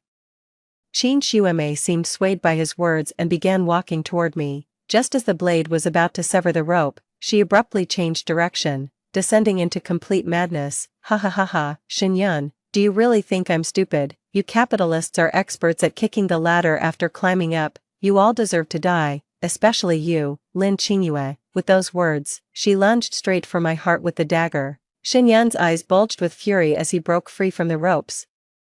A gunshot rang out the instant before the blade could pierce my heart. Then, deafening silence, Qi Hangzhou burst in with his men, trembling as he held me, his voice choked with emotion. Little you, I'm here. I slowly wrapped my arms around him, patting his back to soothe him. The next moment, he burst into tears, sobbing, You scared me to death. Do you have any idea how terrified I was? I sighed helplessly and coaxed him gently. Don't you remember we practiced karate during those years abroad? If it weren't for worrying about your son, I'd have gotten away long ago. The sniffling man looked at me with red-rimmed eyes. I think I just hallucinated. Honey, say that again. Hiss, Chixingzhao. My stomach hurts. Get me to the hospital now. We might lose your son. Xiaoyuer, don't scare me like this. Call an ambulance, quick. After this incident, the Lin family completely eradicated all potential threats. Shin Yun's company was caught in the fallout, forcing him to sell the business and leave Yunqing with his parents. On the very day of my grand wedding with Qi Xingzhou, he had someone deliver an extravagant gift. That jealous someone quietly had it handled to spare my feelings. With gentle breezes and bright scenery, everything heralds the beginning of happiness. The end. Story 2. Jiang Yanzhou had loved me deeply for 10 years. Yet, in the 3rd year of our marriage, he was the one who cheated. Watching him blatantly favor that charming woman in his arms, turning me into a laughingstock among our circle, I decided to let him have his way. The day I got the divorce papers, his tone was filled with regret. If I could go back to being 17, I would definitely not fall for you like a lovesick fool. Neither of us ever imagined that there would actually come a day when we would return to being 17. What was more terrifying was that it was only then I realized the person I truly loved wasn't him at all. 1. Outside the Civil Affairs Bureau, looking at the divorce certificate I had just received a minute ago, and at the man next to me who seemed relieved, I suddenly felt very estranged. 3 years ago, when I had just married Jiang Yanzhou, he happily waved our marriage certificate, sharing it across all his social platforms. He said that marrying me was a wish he had since he was 17. Moments later, he leaned in close to me, his eyes twinkling, and whispered, asking if I could tear up the marriage certificate. By tearing it, we would have to stay together for life. Back then, despite being the CEO of a listed company, he could say such naive things. 3 years later, he felt the same way. Because of the missing marriage certificate, he dragged me around for a long time to gather the necessary documents, even in the sweltering heat. All he thought about was completing the paperwork quickly so he could divorce me, completely ignoring that it was my period, a time he knew I always found difficult. But now, he was doing all this just to justify things to another woman. If you need any help in the future, you can still ask me, Jiang Yanzhou said, turning to look at me, his phone screen still displaying the unabandoned photo of our divorce certificate. I gave a bitter smile. Are you going to share the divorce certificate across all major platforms too? Jiang Yanzhou's smile faded, his tone impatient. Don't be ridiculous, Shin Xiangyu, you have to allow everyone a chance to regret. I forced a smile, not responding to his comment. Yes, he had loved me for 7 years, and we were married for 3. Throughout those 10 years, he said he regretted them. He felt that the years he had devoted entirely to loving me were worthless. Because he had loved me for 10 years, and I had only given him 3, I heard that the woman behind him also attended our high school and had liked him since then. Her 10-year unrequited love made Jiang Yanzhou reflect on his own decade. When he tirelessly pursued me, there was someone else deeply worried about him. It was hard not to be moved. So we're divorced now. I didn't say you couldn't have a chance to regret. Now you're free. I looked up at him, giving him a faint smile. I'll be going first. Not wanting to be left behind again, I took the first step. Shen Xiangyu, the love you give is really stingy, Jiang Yanzhou suddenly called out to me, his eyes mixed with emotions I couldn't decipher. No response was necessary. I chose to remain silent. The obscure darkness in his eyes cleared, leaving only a trace of aloofness as he slightly curled his lips. Xiangyu, if I could go back to 17, I definitely wouldn't fall for you like a fool again, too, honestly. Fate is quite ironic. I don't know if it was to prove something or to uncover something hidden, but I returned to when I was 17, during my second year of high school. My memories halted at the moment I heard Jiang Yanzhou's words, and the courage I had been gathering suddenly vanished. I had intended to say goodbye to him properly, but the moment I turned around, I still tasted the salty bitterness of tears, so much so that when a car suddenly appeared from behind, I didn't move out of the way in time, and all I could hear was Jiang Yanzhou shouting something desperately from behind. Jiang Yanzhou, I instinctively looked to my side, but that spot was now empty. Jiang Yanzhou's new seat was across the aisle from me. When I looked at him, he quickly averted his eyes as if afraid of any association with me. It seems he came back too. It was as if to prove what he had said, to sever ties with me. From my desk mate to just another classmate across the aisle. Shen Xiangyu, did you hear? Jiang Yanzhou seems to be planning to confess to someone. The girl with twin ponytails and a round face at the desk in front of me winked playfully at me. Jiang Yanzhou likes me. This was no secret. I clenched the test paper in my hand, smiling reluctantly and responded casually, but she wasn't satisfied with my reaction and pouted. Aren't you touched? What's there to be touched about? His first step back at 17 was to stop liking me like a lovesick puppy. I wanted to say this out loud but swallowed the words. I pointed to the empty seat next to me and pursed my lips. He's not confessing to me. He has moved on. The round-faced girl looked puzzled and was about to say something when Jiang Yanzhou's carefree voice suddenly came from the adjacent corridor. There was a delicate pink gift box on his desk, facing everyone's teasing. He finally spoke up. Yeah, I like Xiaonan next door. Any problem with that? The jeering suddenly stopped. Jiang. This is obviously for. The boy in front of me had just placed the pink gift box on my desk when his smile froze. Jiang, this. The boy stood awkwardly to the side, anxiously glancing at Jiang Yanzhou. Jiang Yanzhou glanced over in my direction, stood up, took the gift box from the desk, and said nonchalantly, brother made a mistake, send it to the wrong person, won't happen again. Despite my efforts to avoid Jiang Yanzhou after returning, my friends from other classes weren't aware of what had transpired between Jiang Yanzhou and me, so much so that I was dragged into Xiaonan's birthday party by one of them, and upon seeing him there, I wanted nothing to do with him and turned to leave. I wasn't very familiar with Xiaonan, but we had met during a piano class over the summer. After a moment's thought, I decided to stop and wished Xiaonan a happy birthday. Xiangyu, stay and have a piece of birthday cake. You can't say no to the birthday girl. Before I could answer, she linked her arm through mine, pulling me inside with a smile that curved her eyes. Try some of the snacks on the table first, they're delicious, though a bit too sugary. Who knew Jiang Yanzhou, with his rough exterior, had such delicate hands? My gaze fell on the small cookies on the table. It was a familiar taste. I have a sweet tooth, and desserts outside usually taste bland to me, always leaving me dissatisfied. Desserts aren't essential, I could live without them. But Jiang Yanzhou didn't see it that way. He was good at loving someone. He wasn't particularly attentive, hence his hands often bore marks from oven burns. He didn't care, just kept placing the desserts he made in front of me, until he made the one that suited my taste the best. Unknowingly, I had finished all the cookies on the table. When I looked up, I met Jiang Yanzhou's gaze. He stood in front of me, due to the backlight. I couldn't make out his expression. Is it good? His tone was filled with detachment. I nodded and then added, but it's too sweet. Not everyone can handle this level of sweetness. Ah, a mistake. I pinched the remaining half of the cookie in my hand, took another bite, but couldn't taste anything anymore. A friend who had been mingling around came back to sit beside me, seemingly uneasy, as if he had learned something. Xiangyu, I'm really sorry.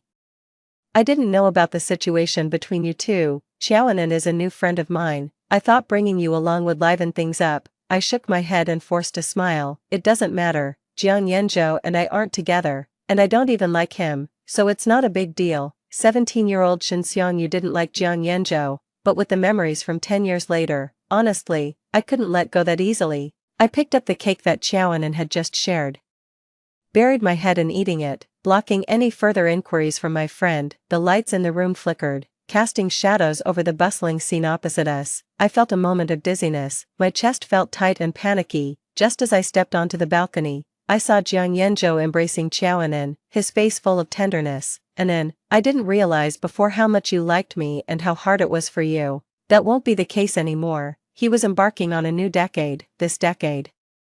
He would start afresh with the girl he mutually liked, a reciprocal decade. He probably wouldn't regret it anymore, for it was only after that incident that I fully realized, returning to 17, I couldn't change anything anymore. Jiang Yanzhou had chosen a new start, and I was just reliving Shen Xiangyu's life at 17. At 17, Shen Xiangyu and Jiang Yanzhou were just two unrelated, parallel lines, so I began to openly pay attention to Jiang Yanzhou and Xiaonan's life. I must say, Jiang Yanzhou indeed turned out to be an extremely qualified lover. Xiaonan liked roses, so he ran to every flower shop outside the school to find the best bunch. Xiaonan liked the pastries from the west side of the city, so he woke up early to buy them and rushed back for morning study. Whatever Xiaonan wanted to do, he did with her, without any complaints, extraordinarily considerate, just like how he pursued me back in the day.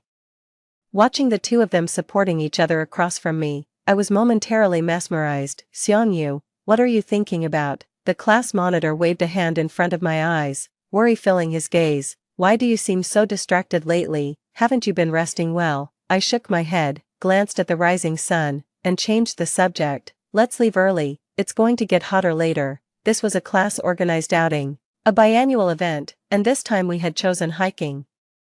Everyone could invite friends from other classes, so Xiaonan was also part of this outing. From time to time, Xiaonan would pull Jiang Yanzhou over to chat with me. She had heard from others that I had a good grasp of literature, so after encountering some unfamiliar characters on the mountain rocks, she came to me for advice. Gradually, more people gathered around, placing me at the center. Eventually, Xiaonan was squeezed out, as if she had seen some unseen script. She quickly latched onto my arm, keeping me by her side. "Xiangyu, you're so impressive." Looking at the sincere admiration in her eyes, I felt embarrassed to pull away from her grip, so the scene became her holding onto my arm, holding Jiang Yanzhou's hand. I found myself unable to avoid his occasional glance when he looked up at Xiaonan, only to hurriedly avert his eyes. "Xiangyu, I want to go over there and take a look. Would you like to come?" she asked, pointing to another peak. I was too exhausted to entertain the thought and politely declined. "I'll just sit here and wait for you guys," I said, shaking my head. There were a few pavilions halfway up the mountain for the convenience of tourists. The breeze that swept through relieved some of the heat from the climb. "Oh no, my oranges!" Suddenly, a shout came from behind, followed by the sound of oranges scattering and rolling in all directions. I quickly got up to help pick them up, but as I reached for the last one, my hand touched another that was pale and slender. "I'll take care of this," he said, his voice clear and familiar, though I couldn't quite place where I had heard it before. My heart uncontrollably started pounding. Clutching the orange tightly, I instinctively looked up, but my body suddenly froze, rendering me immobile. "Are you feeling unwell?" he asked, bending down to meet my gaze, revealing the face hidden behind his jacket. Fragments of memories rushed forward in my mind. The night after the college entrance exams, a scene filled with blood, a young boy in a white shirt, a confession that never came. These intermittent images flickered through my mind like a slideshow. "Nanyu." I barely managed to utter the name, realizing I was on the edge of losing control. "You know my name. Do we know each other?" he asked, surprised, his eyebrows slightly raised. I raised my hand, wanting to touch him, fearing all this might be an illusion. Suddenly, I heard Xiaonan's voice from behind. "Yanzhou, why do you look so pale?" I didn't realize when Xiaonan and Jiang Yanzhou had returned. Jiang Yanzhou looked terribly pale, a stark contrast to the memories that had just resurfaced in my mind. That summer after the exams, Nanyu had died, leaving a profound impact on me. I suffered from post-traumatic stress disorder that year, avoiding anything related to Nanyu. It was only later that I buried him deep within my heart and completely forgot about him. But as the buried memories re-emerged, I was horrified to realize the person I had fallen for at 17 was not Jiang Yanzhou at all. As for the beginning of my relationship with Jiang Yanzhou, I hardly know where to start. That summer, when I suffered from post-traumatic stress disorder, Jiang Yanzhou stayed by my side. His affection for me during high school was obvious to everyone, but affection is not something that can lead to a happy ending just because one wishes it so. I didn't return his feelings, yet he didn't give up. All I could do was not respond to his advances. Throughout that hazy summer, Jiang Yanzhou stuck by me, red-eyed, never missing a single therapy session. He even gave up his preferred university to apply to the same ones I did, for my sake. Through numerous therapy sessions and with the help of medication, I gradually recovered, forgetting the cause of my illness. For my well-being, my family gathered and burned everything related to Nanyu without my knowledge, leaving a blank in my memory that I could never recall. Even after Jiang Yanzhou went to university, he continued to pursue me relentlessly, cutting off any potential romantic relationships with other men. To me, the gender of my partner never really mattered. I realized that I didn't feel any romantic excitement towards the guys. Subconsciously, though, I always felt I owed Jiang Yanzhou something. He shouldn't have devoted himself to me so completely. He was kind to me when I was sick, and I had gently suggested that he try liking someone else, but because of those words, he got angrier at me than he ever had before. I never dared to bring it up again. He pursued his path. I fled mine. I kept thinking that maybe one day he would start liking someone else. Maybe he would get tired of chasing and give up. I swear I've never seen anyone so stubborn and brave, but Jiang Yanzhou pursued me relentlessly for 7 years, with all the big and small things accumulating. Even an iceberg would melt, let alone a person. We skipped dating and went straight to marriage. On the day we registered our marriage, he wore an expensive suit but cried like a child. Yet the man who loved me like that started complaining 3 years later that I took too long to love him back. He began to feel that his 10 years were wasted, so we started arguing endlessly. Things began to spiral out of control, and eventually, he cheated on me like those other men. I heard he found a woman who had liked him for 10 years. I finally gave up clinging to him. 10 years, an insurmountable barrier. During those long nights of deep contemplation, his decision was to leave me, whom he called heartless and ungrateful. Unexpectedly, we both reverted to being 17. He started a new life, finding mutual love with the girl who had secretly adored him for 10 years, and I returned here, searching for the buried past, to save the one I loved in my youth. The main story changed unpredictably after Jiang Yanzhou came back, causing an uncontrollable butterfly effect. Previously, I didn't go on a hike because Jiang Yanzhou had carelessly scratched my leg while moving a table, but this time, without those incidents, I participated in the hike as normal and met Xiao Nanyu earlier. I met Xiao Nanyu, who was supposed to transfer schools the next day and sit next to me. Hello everyone, I'm the new transfer student. My name is Xiao Nanyu, please take care of me. I looked up, and our eyes met. Seeing me looking at him, he tilted his head and smiled, then said to the teacher next to him, "Teacher, I see that seat is empty, may I sit there?" As he picked up his backpack and sat next to me, my tense body questioned whether this was all just an illusion. There's a saying that scent carries memories and emotions. When the familiar fragrance of his detergent reached my nose, my eyes welled up again. Is sitting next to me that upsetting? Xiao Nanyu's hand froze mid-air, somewhat at a loss as he scratched the back of his head. Should I apologize then? He was always like this, clueless but always the first to apologize, whether it was our first meeting, or the time after our college entrance exams when he came to find me.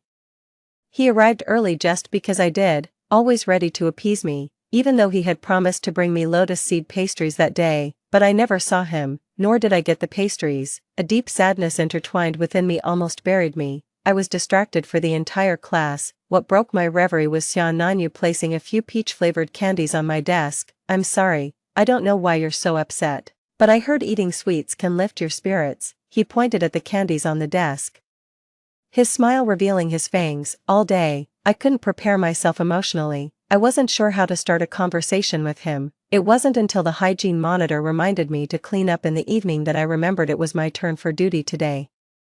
"Xiang Yu, your partner took the afternoon off, so you're on your own tonight. Hard work, huh?" I nodded and waited until the classroom was almost empty before I went to the corner to pick up a broom. "I'll do it." You wipe the blackboard. I haven't scheduled the duty roster yet. Before I could react, a hand reached out from behind me. and Xia Nanyu took the broom straight from my hand. Just then, a boy drenched in sweat from playing basketball returned to the classroom to grab his jacket and whistled towards the back door. Jiang, aren't you leaving, waiting especially for me? Huh. Following his gaze, I saw Jiang Yanzhou standing by the window at the back door. It seemed that he caught my look. He glanced at me briefly, then nonchalantly shifted his eyes away. I'm waiting for Qiaonan, she's on duty today. I'll go ahead. We'll play ball together tomorrow. He picked up his bag, slung it over his shoulder, and walked out. I've got it. Before I knew it, Xia Nanyu had finished sweeping the floor and had taken the blackboard eraser from my hand, focusing on wiping the board. Looks like this duty shift, I didn't do anything. His flurry of actions left me feeling a bit embarrassed. I was just thinking about whether or not to offer him a drink,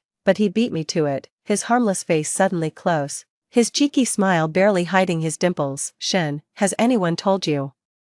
You're an open book with your expressions. Since that's the case, how about treating me to a soda, or something else you choose? I'm good with anything. Xia Nanyu has always been straightforward in his dealings. Since that interruption, I've gotten to know him again, especially since we're desk mates, seeing each other all the time. Maybe it's because we met the day before he transferred here, and the next day he became my desk mate. He always felt that we were fated to meet, so he was more affectionate with me than with others. I'll treat you to a drink. I'm a boarding student, and he's a day scholar. There's a milk tea shop outside the school gate that's really good. I love their strawberry fruit ice. Looking at the ice cube still not melted in the cup of milk tea in front of me, then at Xia Nanyu's sweat-drenched face. Did you run here? Extra sugar, extra ice, drink up before it melts. He turned his face to wipe his sweat, avoiding my question. But I always feel that unrequested favors have ulterior motives. In a past life, Xia Nanyu always used "you scratch my back, I'll scratch yours" tactics to sweet-talk many favors from me. Seeing him busy with his own thing, I took a sip through the straw. Hey Shen Xiangyu, I have something. Last time I cleaned for you, you treated me to a drink. This time I treat you to a drink. Do you have to agree to a condition for me? Familiar give and take, with memories of his past behavior. It's hard not to be soft-hearted. Agreed. Seeing no objection from me, joy sparkled in his eyes. Last time we went hiking, you were surrounded by people saying you have deep insights into literature. I haven't experienced it yet. How about accompanying me to climb the mountain near my home next weekend, just to me alone? His words came out in a rush. At the moment he finished speaking, both he and I were stunned. It's not just me, there are also my friends from back home. He hurriedly turned his head and grabbed a Chinese textbook from nearby, diving into it earnestly. Yet somehow, despite being 27 in mental age, I found myself feeling a bit flushed. As scheduled, I arrived at the mountain. Xia Nanyu and his friends were already there, and they waved at me as I approached. In fact, in my previous life, I had also agreed to accompany Xia Nanyu on a hike, but compared to this life, it happened much later. That was also when I first met these friends he often talked about. Hey girl, over here. A guy with light golden curly hair suddenly jumped up and waved at me. I recognized him. 10 years later, I would see him on TV. He became a local police officer, praised in the news for maintaining good public order in the area. Hey girl, you're really pretty. No wonder our brother Jiang last time on the mountain. You must be thirsty. Xia Nanyu, expressionless, shoved a bottle of water, already opened, into the curly-haired guy's mouth. Let's go. The others just smiled and said nothing, except for the curly-haired guy who was sputtering something unintelligible after choking on the water. He's always so noisy, just ignore him. Xia Nanyu placed a sun hat on my head as he spoke. This week's weather was much hotter than the last time we went hiking. Halfway up the mountain, our water bottles were already empty. Xia Nanyu sent the curly-haired guy to buy more water at a shop, with one of us taking a detour to the restroom. Only a quiet boy who only spoke to ask about unfamiliar words remained, sitting silently beside me in the pavilion. Seeing me look at him, he suddenly paused while cleaning his glasses and stared directly at me. Just when I thought this reticent person would ask some incomprehensible question, he suddenly spoke up. Xia Nanyu mentioned he met a girl who seemed clueless but was really cute during his last hike. That was you, right? Quite the silent type. Xia Nanyu has been my brother since childhood. His family had some issues, so he transferred schools. He can be a bit quirky and likes to play mind games sometimes. We can tell he has feelings for you. I'm not saying you should indulge him, but if it's meant to be, he'll manage to cheer himself up. The more I heard, the more it sounded like he was entrusting something to me. Although I already knew about my future relationship with Xiaonanyu. Now was certainly not the time for romance. Just as I was wondering how to respond, Xiaonanyu returned. We finished the hike without any more breaks, and I surprisingly discovered that Xiaonanyu was not ignorant of those words. In fact, he knew some of them even better than I did. After parting ways with his friends and facing my questioning look, he avoided my gaze. I'm going to the store to buy some things. After he ran off, I sat down on a bench by the roadside. Suddenly, a familiar voice came from behind. When I turned around, I saw Xiao Anan being held in a boy's arms. They were kissing. Xiao Anan had her eyes closed, and the expression on her face showed she wasn't being forced. She was enjoying it. The boy's eyes looked a lot like Jiang Yanzhou's, but he wasn't Jiang Yanzhou. Really, you didn't know that Xiao Anan and Jiang Yanzhou broke up a while ago? The person in front of me saw my puzzled expression, covered her mouth in shock, and whispered. Xiao Anan was just being spiteful with the guy she liked. It just so happened that Jiang Yanzhou got involved and ended up being her target for venting anger. We all knew about it, but who would dare to say it openly? That'd be like asking for a beating from Jiang Yanzhou's fists. Alright, let's drop it. Don't say I told you. The person glanced in the direction where Jiang Yanzhou usually sat.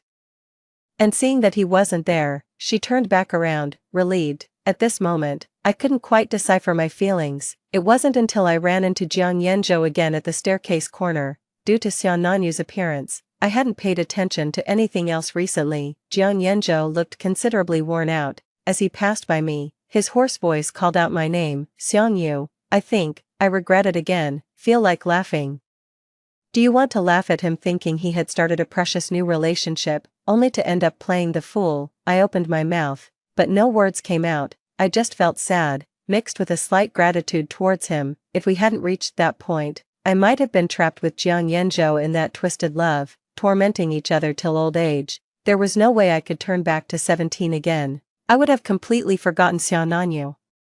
Forgotten a lover as insignificant as grains of sand in the gaps of time. He would have been erased without a trace. I moved forward, but what about Xiaonanyu? Was he destined to remain in that summer after the college entrance exam? Jiang Yanzhou, life doesn't give you many chances to regret. Heaven gave you one. No matter what the road ahead looks like, just keep moving forward. With his head down, Jiang Yanzhou suddenly looked up at me, his eyes bloodshot and frightening. At that moment, he must have guessed that I had returned as well. Only by doing so could I shatter his last illusions, letting him understand how deeply the 27-year-old Shen Xiangyu was hurt by him, that their relationship was already torn into an insurmountable chasm, unable to cross over, unable to come through. It's not like that, Ayu. I was too jealous. I always wanted you to love me more. I didn't expect things to turn out this way. Ignoring him, I walked past him, around the next corner.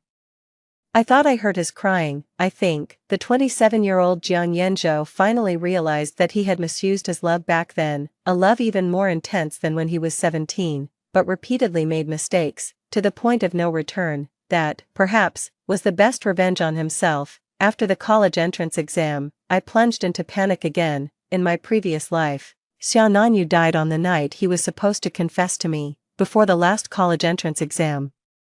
He told me he had something to say after the exam and asked me to wait for him by the small pond near my home. His heartbeat had already betrayed everything, but I obediently nodded, ready to face the confession that would finally tear through the veil. However, as the appointed time approached, I never saw his figure. Already somewhat annoyed, the chirping of the cicadas outside the window became even more irritating, and I couldn't help but call him to hurry him.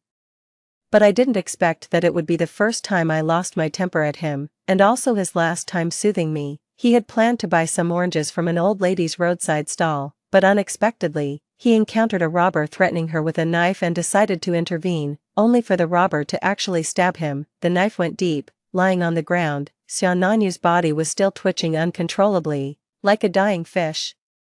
The blood soaked through the lotus seed pastries he had brought for me, and the flowers next to him had been crushed beyond recognition by the passing traffic. This time, I went to the old woman's stall ahead of time, bought all the fruits on her stand, and sent her home early. I also changed our meeting place to one at least 10 miles away from that street. As time ticked by, when I couldn't help but think about calling him again as the summer cicadas buzzed annoyingly, Xiaonanyu appeared.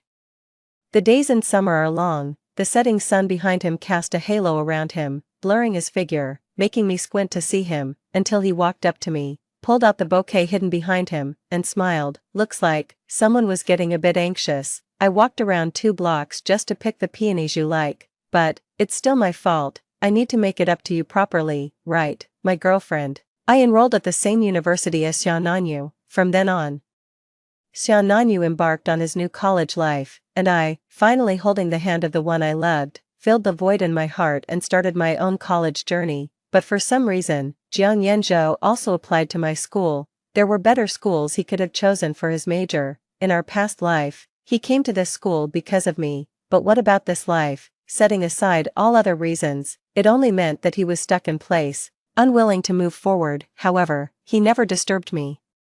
Even when we crossed paths, he would just nod slightly and then pass by. I breathed a sigh of relief, but Xiaonanyu beside me started to make sarcastic remarks. So sour. I wonder where the jealousy is spilling from. It was only after spending a lot of time together that I understood the sarcasm that the guy with the black glasses had meant during our hike. I didn't speak. Alright, I get it. You don't cherish what you have once you've got it. Now you can't even be bothered to talk to me. Fine.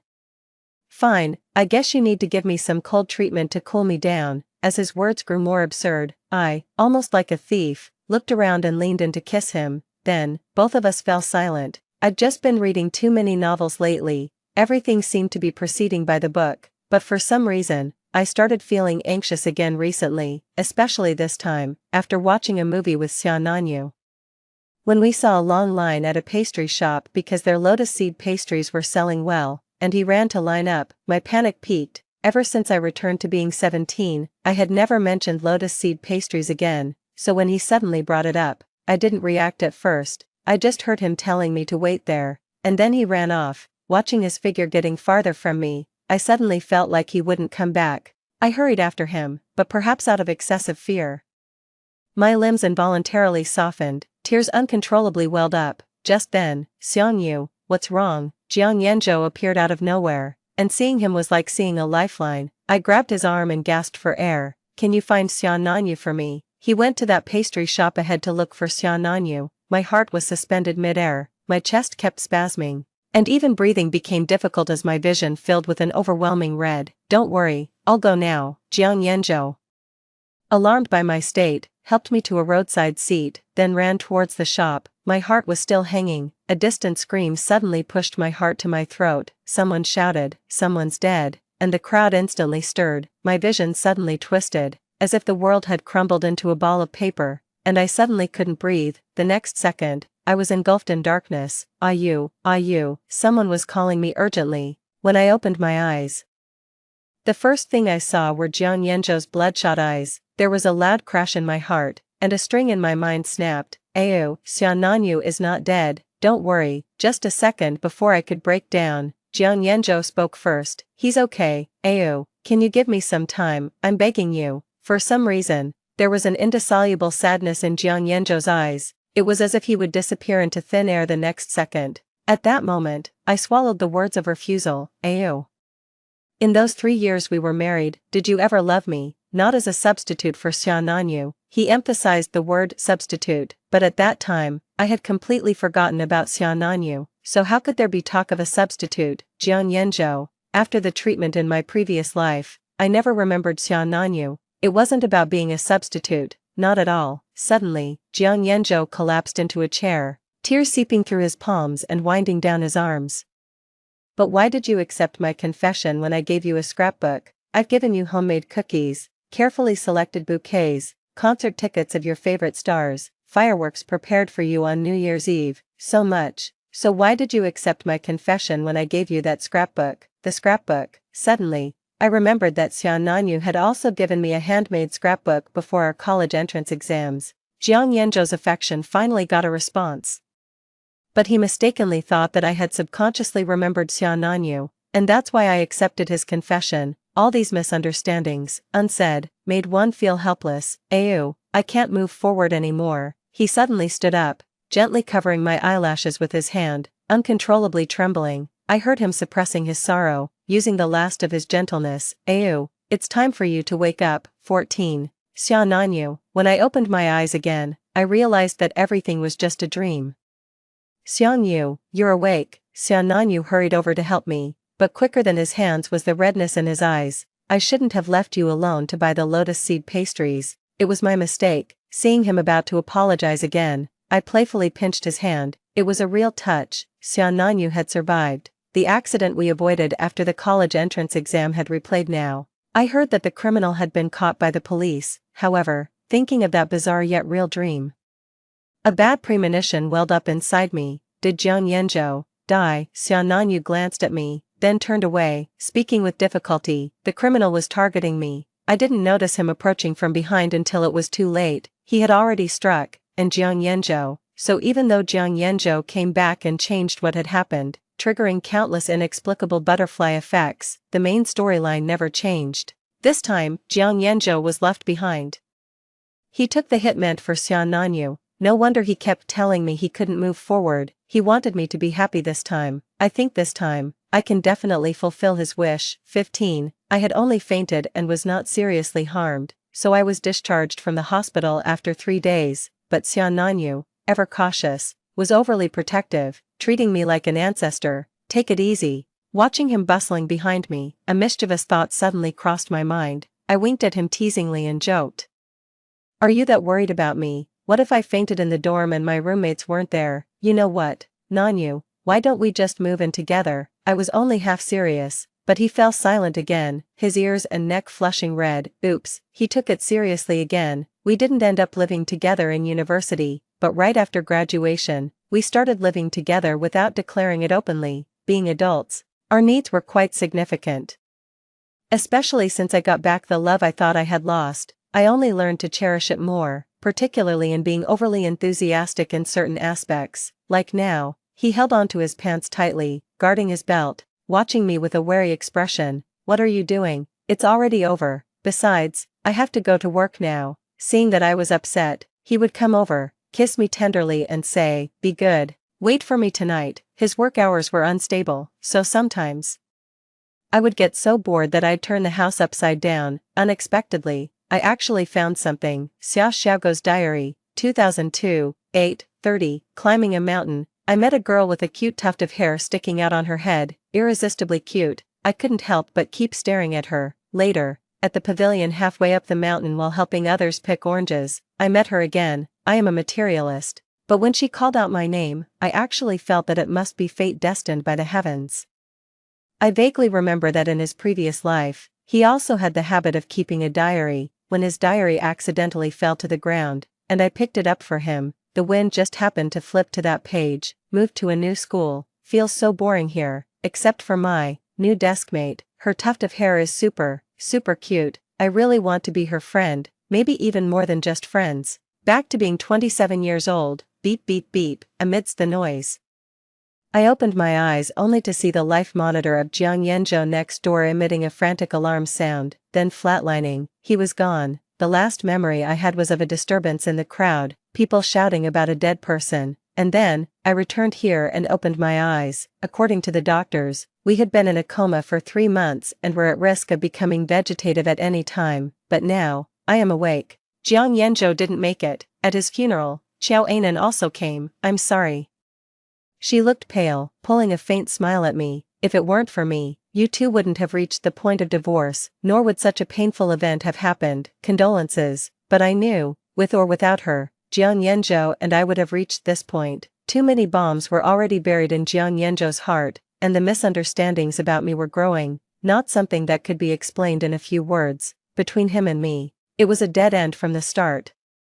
"No need to apologize. Even if it weren't for you, we would have divorced." Seeing me speak so calmly, Qiao Anan's face showed a hint of surprise, quickly returning to that lifeless expression. If I'm not mistaken, the boy she liked in her youth had stomach cancer in college and died within just 2 months, and Jiang Yanzhou's eyes resembled that boy's. In times of mental breakdown, people disregard morals and desperately seek a pillar of support, so she learned the story of Jiang Yanzhou and me, and then fabricated a story about her secretly loving Jiang Yanzhou for 10 years. Jiang Yanzhou used her to provoke me. She used Jiang Yanzhou as a substitute. In the end, it was all mutual exploitation. But the one who truly got hurt was me. So even after Jiang Yanzhou's death, I cannot forgive him on behalf of my 27-year-old self.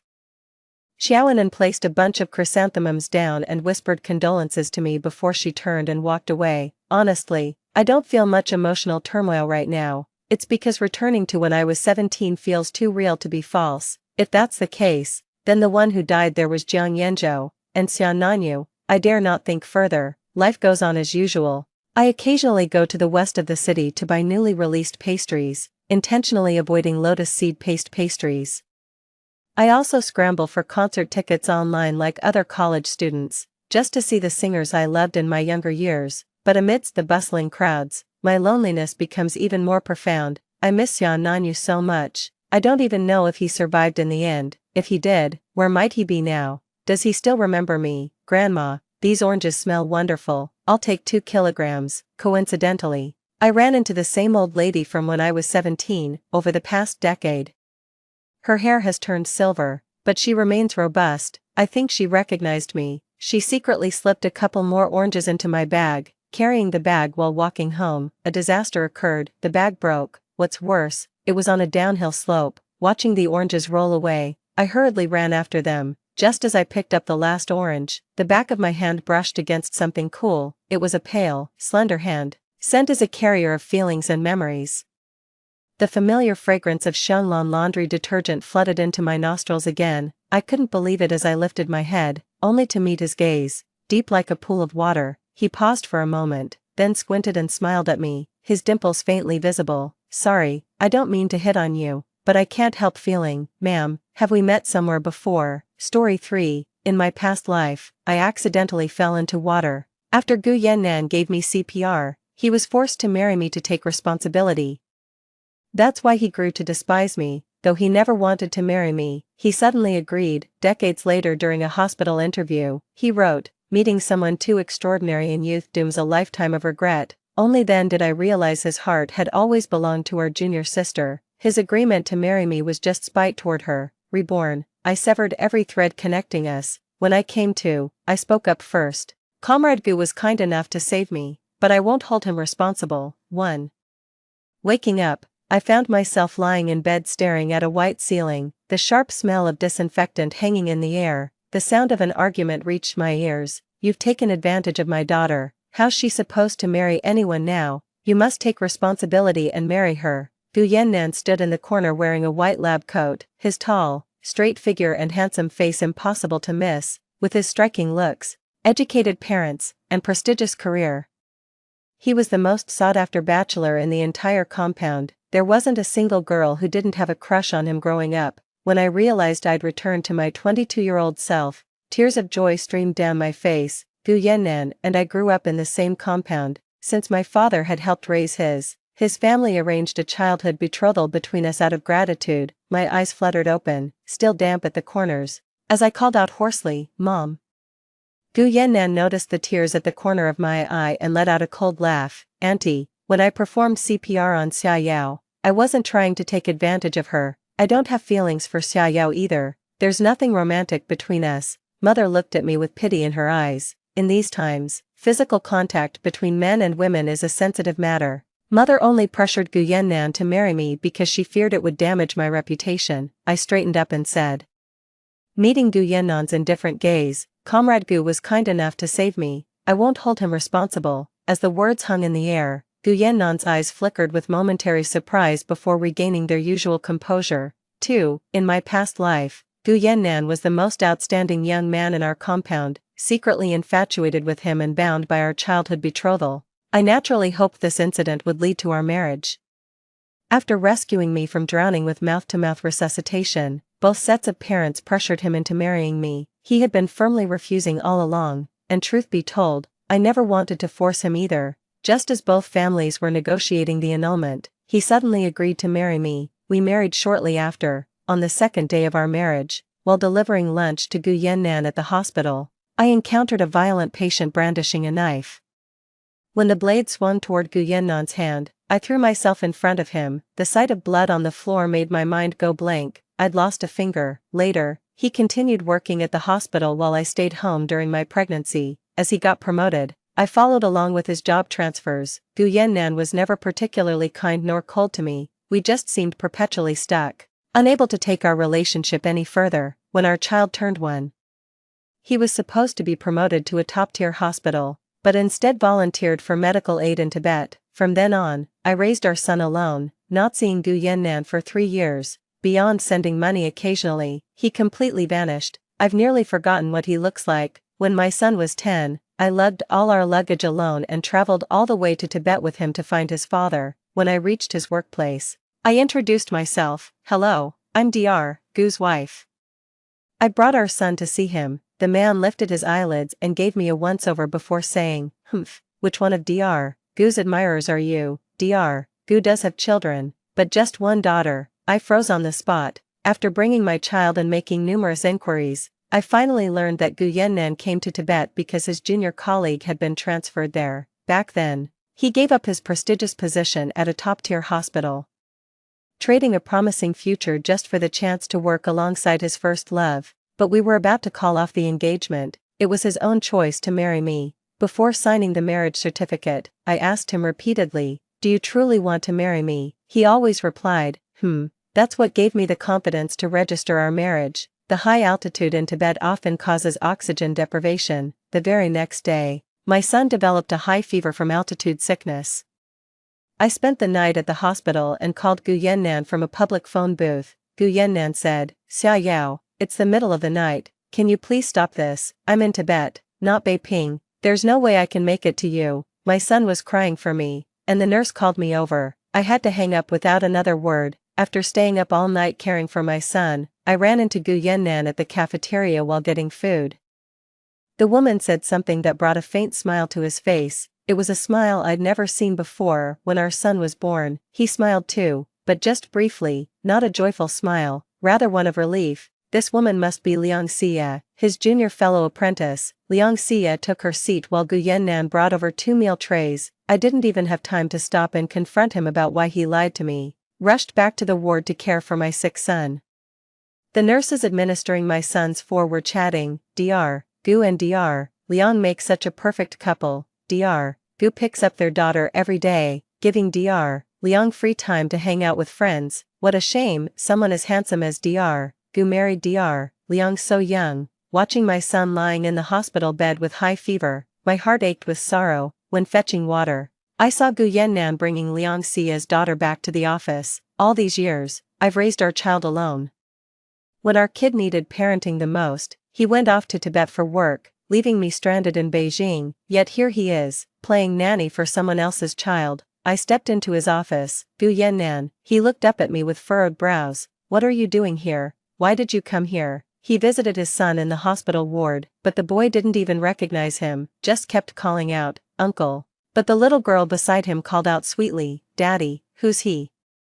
I've struggled alone to raise our child, yet here he is playing daddy to someone else's kid. Before coming to Tibet to find him, my son eagerly said he wanted to see what his father looked like, but when we actually met him, his stern expression made my son hide behind me and whisper, "Mom, that's not my dad." The next day, he bought train tickets and sent me and the child back to Beijing. During an argument, I learned he only married me out of spite towards Liang Xia. In a fit of anger, he told Liang Xia, "If you leave, I'll marry Xia Yao immediately." I mean what I say. Little did he know that this moment of pique would mark his final parting with Liang Xia. I'd resolved to stop meddling in his affairs with Liang Xia, yet decades later, approaching retirement after being reassigned to Beijing, he left this hospital interview remark, "Meeting someone too extraordinary in youth dooms one to lifelong regret." During a live broadcast, his gaze settled on Liang Xia as he said, "The one you couldn't have in youth will haunt you for life." His remark caused an uproar across the internet.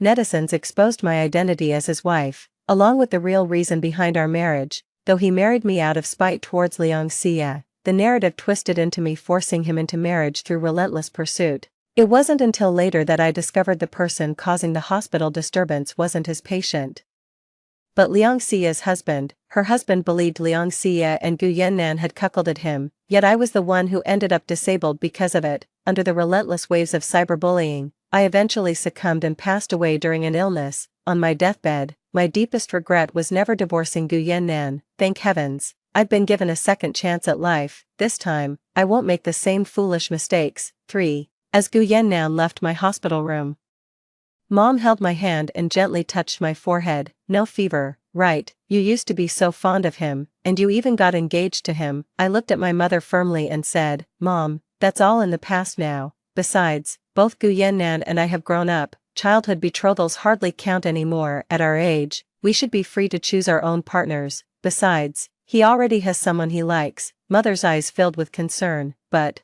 he saved you from the riverbank. He kissed you. So many people saw it. Mom was worried that Gu Yannan kissing me would damage my reputation. I held Mom's hand. Don't worry, Mom, he was just trying to save me. It wasn't a real kiss. Mom sighed. All right then, I'll respect your decision. For, as a college graduate, I had bright prospects ahead. Even without further studies, I could land a decent job in this era. As long as I don't marry Gu Yannan, I won't repeat the same mistakes. In my past life, I stayed home raising children after graduation, squandering my prime years and career opportunities. By the time my kids grew up, I had no work experience left. No employer would hire me anymore. Gu Yannan was 2 years my senior, having already practiced medicine for 2 years post-graduation. His junior fellow student Liang Xie graduated the same year as him. Over these 4 years, I excelled academically, ranking in the top 2% of my major, and earned an exchange student placement. I walked into the teacher's office. Professor, I've made up my mind. I want to pursue graduate studies. The teacher nodded approvingly with a warm smile. Ah, that's more like it. On my way back, I ran into Liang Xie. In my past life, I'd never paid her any attention at this point. It wasn't until Gu Yannan left for Tibet that I learned Liang Xie wasn't just his junior fellow student, she was also his first love. Liang Xie was holding a lunchbox when her classmate teased, Shiyu, Dr. Gu is such a sweetheart. He brings you lunch boxes every single day, even with braised pork. Liang Xie lowered her head shyly, cheeks tinged pink. Oh stop it, you're just teasing me now. In my past life, Gu Yannan wouldn't even make me a simple bowl of porridge. After school, I went alone to the hospital to pick up my medicine. At the hospital entrance, I ran into Aunt Gu who was bringing lunch to Gu Yannan. Aunt Gu happily took my hand. Yao yao. Perfect timing, could you take this meal up to Yannan for me? I've got something urgent. Need to deliver documents to your uncle's office. The lunchbox was already thrust into my hands. With a sigh, I considered asking a nurse to deliver it to Gu Yannan's office. But it was peak hours. The nurses were swamped. Barely even time for a sip of water, let alone running meal deliveries. I walked into Gu Yannan's office and was just about to put down the lunchbox and leave when he entered. Gu Yannan looked at me and said, Xia Yao, stop doing these things.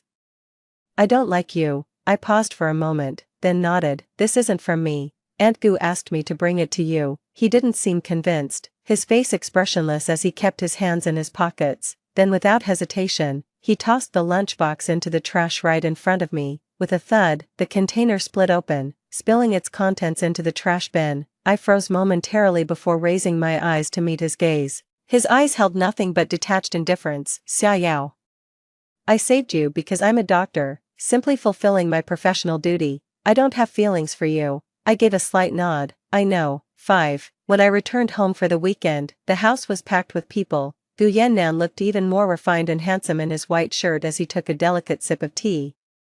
Gu Yannan's mother greeted me with a warm smile. Yao Yao dear, you're back. I responded with a polite smile and nod. Hello auntie, hello uncle. Aunt Gu took my hand. We're here today to discuss your marriage with Yannan. What do you think? Gu Yannan gave me an icy stare, as if he believed my words were just a tactical retreat. I don't understand why Aunt Gu came to discuss engagement arrangements when I've made it perfectly clear to Mom that I don't want to get married, I replied with a smile.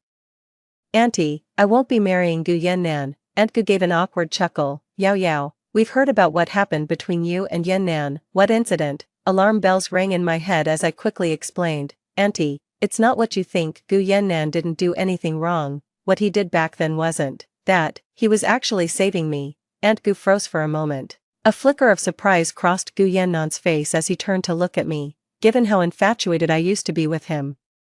He probably expected me to seize the opportunity. My refusal clearly caught him off guard. As a kid, I'd trail after him like an eager puppy, calling him Brother Yannan, but I'm grown now. It's time I learned some boundaries. I stood before him and said earnestly, Comrade Gu, I haven't thanked you yet for saving me. He paused for a moment before replying, it was my duty. I'm just glad you're okay. Aunt Gu didn't expect me to be so decisive. I went to the room for paper and pen. Then wrote the engagement termination letter. To avoid future complications, you may sign this as well. Don't worry, I'd never cling to you. Both sets of parents are watching. Gu Yannan looked at me, took the paper and pen, then paused before signing his name. From that moment on, we went our separate ways. 6. Gu Yannan left my house with the broken engagement letter. I went to school on time as usual. When my roommate found out I got the exchange student spot, she dragged me out to celebrate. Yao Yao, let's go to karaoke. I heard this place is all the rage lately, but I've never been. We arrived to find neon lights glowing, liquor flowing, and private booths waiting. My roommate Ahong was electrified by all the novelty, belting out Teresa Ting's Sweet as Honey into the mic all night. Ahong sported the trendiest pixie cut, her lanky frame wrapped in black leather. Towering a head above us, she carried this devil-may-care aura. Many female classmates complimented her on being strikingly beautiful. After she got drunk, I supported her as we left the karaoke bar. It took quite an effort for us roommates to help her back to the dorm. Even after securing the exchange student spot, I didn't neglect my studies. In my free time, I hand-knitted hats and used my 4 years' worth of saved living expenses to buy clearance items at wholesale markets, crafting small accessories to sell on the streets. Hair clips and hats are all the rage right now. New Year's Day is just around the corner. During my free time between classes, I set up a stall by the school gate selling these little trinkets. There's a flea market nearby where students sell second-hand goods, which actually helps bring more customers to my stall. Business is booming. My handmade hair clips are gaining popularity and becoming a trend at school. As the holidays approach, my stall business is doing even better.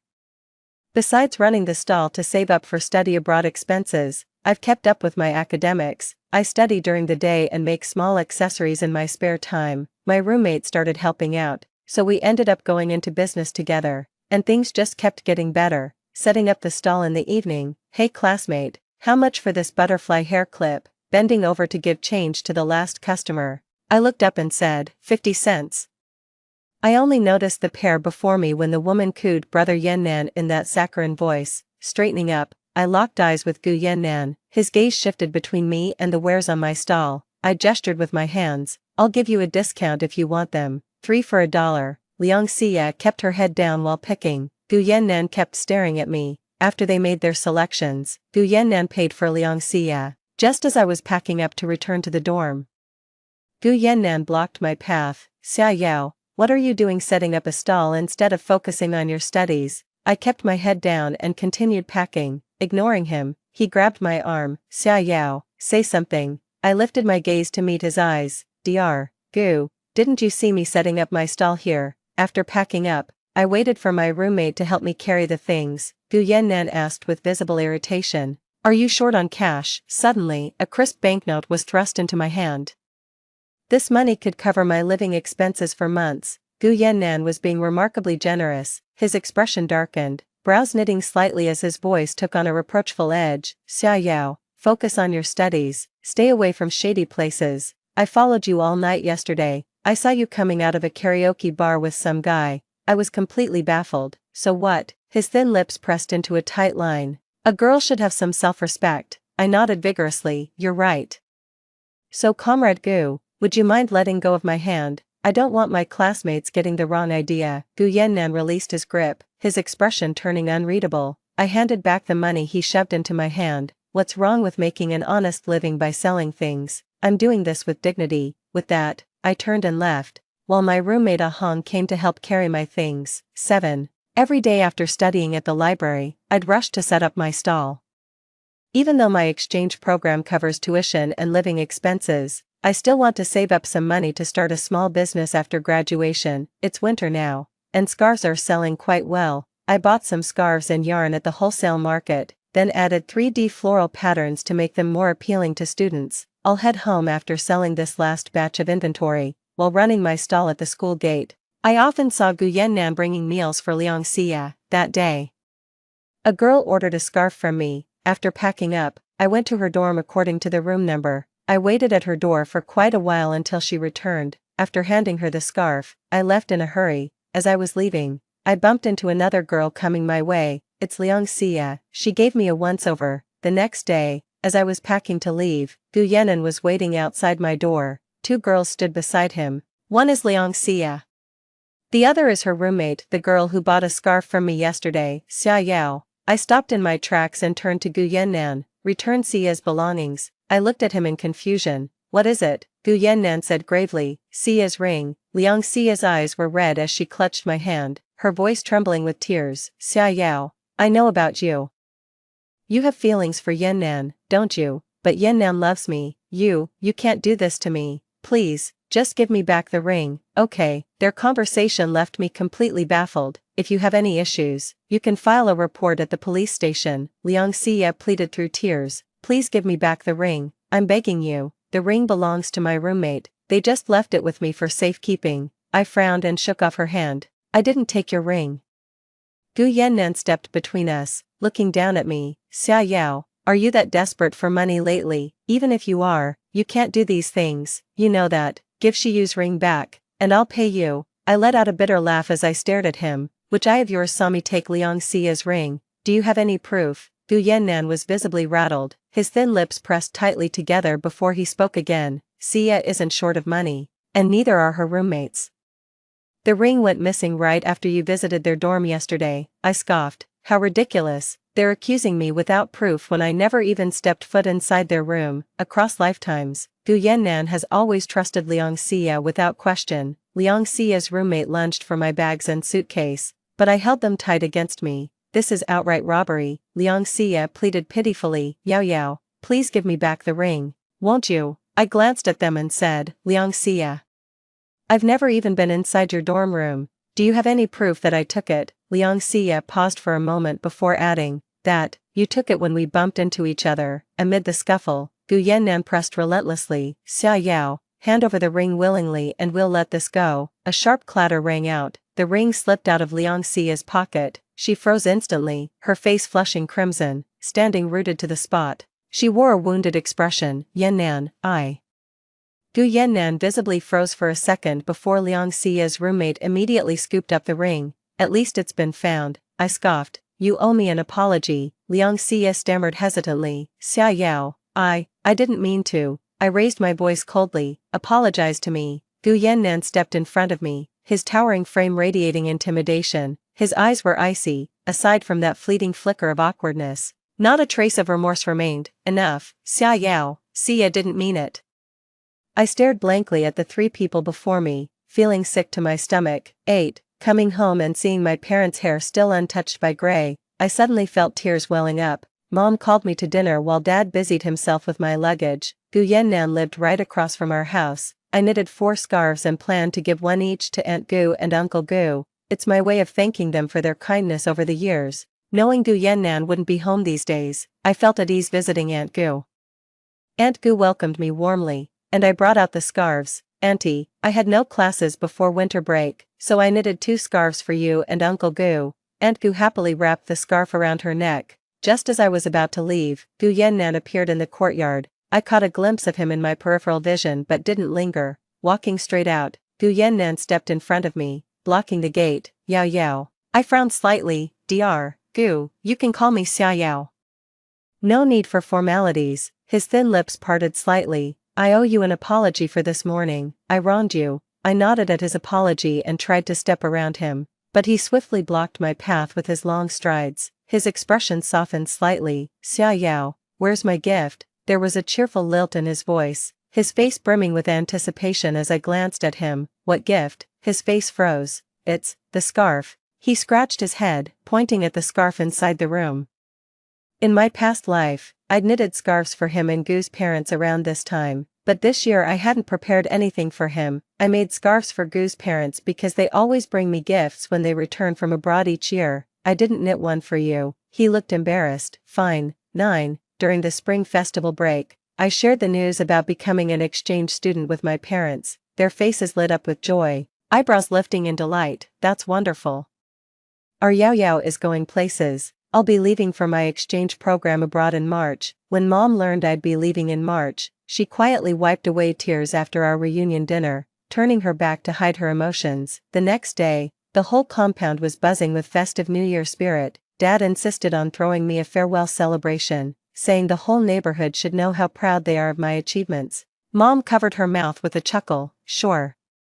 Let's throw a celebration for Yao Yao, let everyone see how accomplished our Yao Yao has become. Dad took off his glasses and kept rereading my admission letter over and over. Mom praised me with pride. Seeing the joy on my parents' faces filled me with gratitude and happiness. In my past life, I lost a finger protecting Gu Yannan, leaving my hand permanently damaged. I could no longer lift heavy objects. Even carrying groceries caused aching pain, on rainy days. The old wound would itch and throb, though I dared not scratch it, leaving me with a lifelong disability. My right hand would ache unbearably after prolonged writing, forcing me to practice shakily with my left. After rebirth, tears would well up whenever I wrote or knitted, yet touching my perfectly intact hands filled me with overwhelming gratitude. 10. During the new year, Mom caught the seasonal illness, and I accompanied her to the hospital to get medicine. A noisy crowd had gathered on the first floor. Right in the center stood two people. I recognized that tall, straight-backed figure instantly. It was Gu Yannan. The other person was the one who severed my right hand in my past life. In my previous life, I'd always assumed he was just a disgruntled patient of Gu Yannan's causing trouble at the hospital. Only at death's door did I learn he was actually Liang Xia's lover. Gu Yannan and Liang Xia had been involved in a vague romantic entanglement for some time, though they never made it official. Liang Xia secretly dated this man behind Gu Yannan's back. The man caused a scene at the hospital after discovering Gu Yannan. This time, I watched Gu Yannan from afar without stepping forward. In my past life, I shielded him without hesitation because he'd saved me from drowning with CPR. Though he chose to marry me, I always carried guilt toward him. As a surgeon, that slash would have severed his hands. He couldn't afford to lose them. The man brandished his knife and roared, "Look, Dr. Gu's having illicit affairs. He must be suspended immediately." The knife slashed wildly through the air with a clatter. Liang Xia arrived in a hurry, her eyes red from crying. "Yannan, let me explain. I don't know him. You're the only one I love." The man's voice turned hoarse. "You fucking bitch. How dare you lie to me?" Word of this incident spread like wildfire through the small town. The man's blade swung toward Liang Xia's head, prompting Gu Yannan to shield her protectively behind him. "This is a hospital. Calm down immediately. Let's talk this through properly." My mother emerged from the examination room and screamed my name in panic upon seeing the chaos.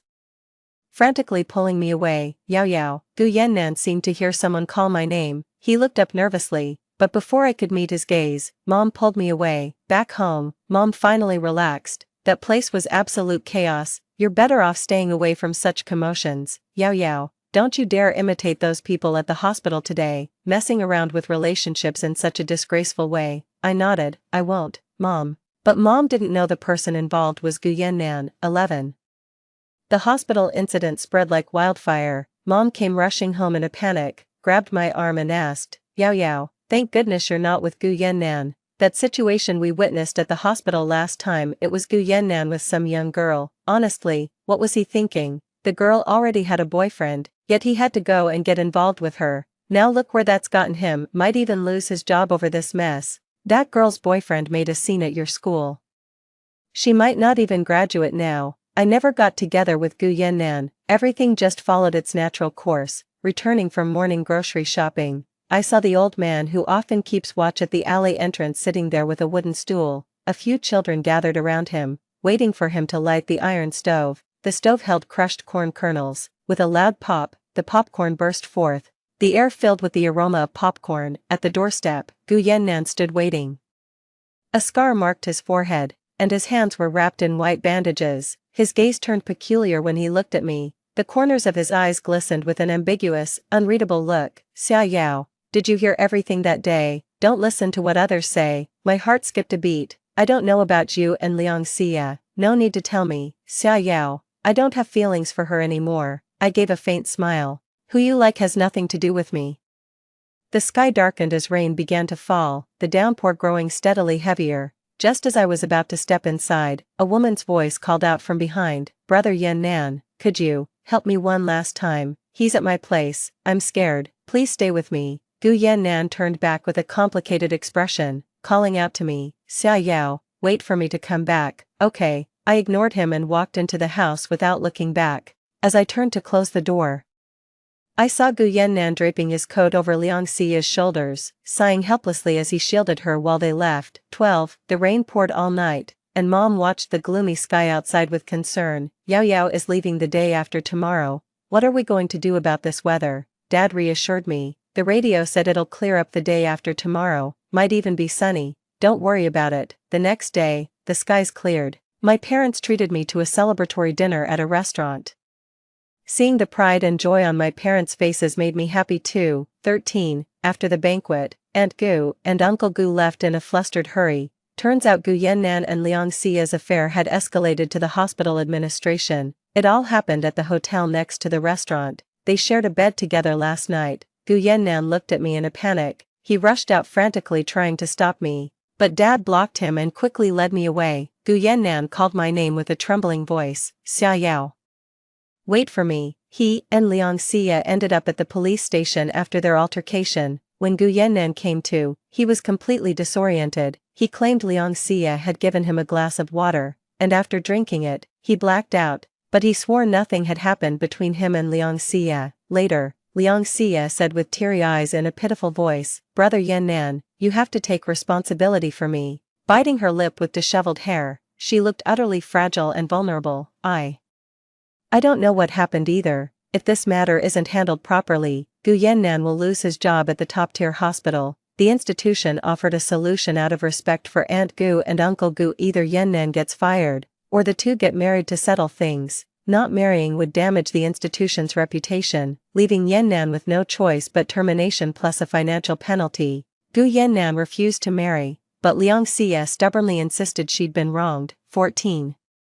The night before departure, I lay awake, torn between reluctance and anticipation, ready to embrace the new chapter of my life. As I wheeled my suitcase out of the alleyway, a beam of light fell across my face. Gu Yannan stood before me, blocking the light. I glared at him with displeasure. Stubble shadowed his jaw overnight, dark circles bruised his eyes, his nose and eyes were faintly reddened, as if he'd been crying. His voice trembled on the last syllable. Xia Yao, what if we got married? I looked at him and couldn't help but find it ridiculous. What makes you think I'd want someone with such loose morals? A homewrecker who sleeps around. His eyes instantly dimmed, looking utterly lost, panicked, he blurted out, there's nothing between us. Liang Xia admitted she drugged me with sleeping pills, but nothing happened between us. Gu Yannan, I don't like him. What happened between us doesn't matter anymore. I dragged my suitcase forward. A voice called from behind, Guze.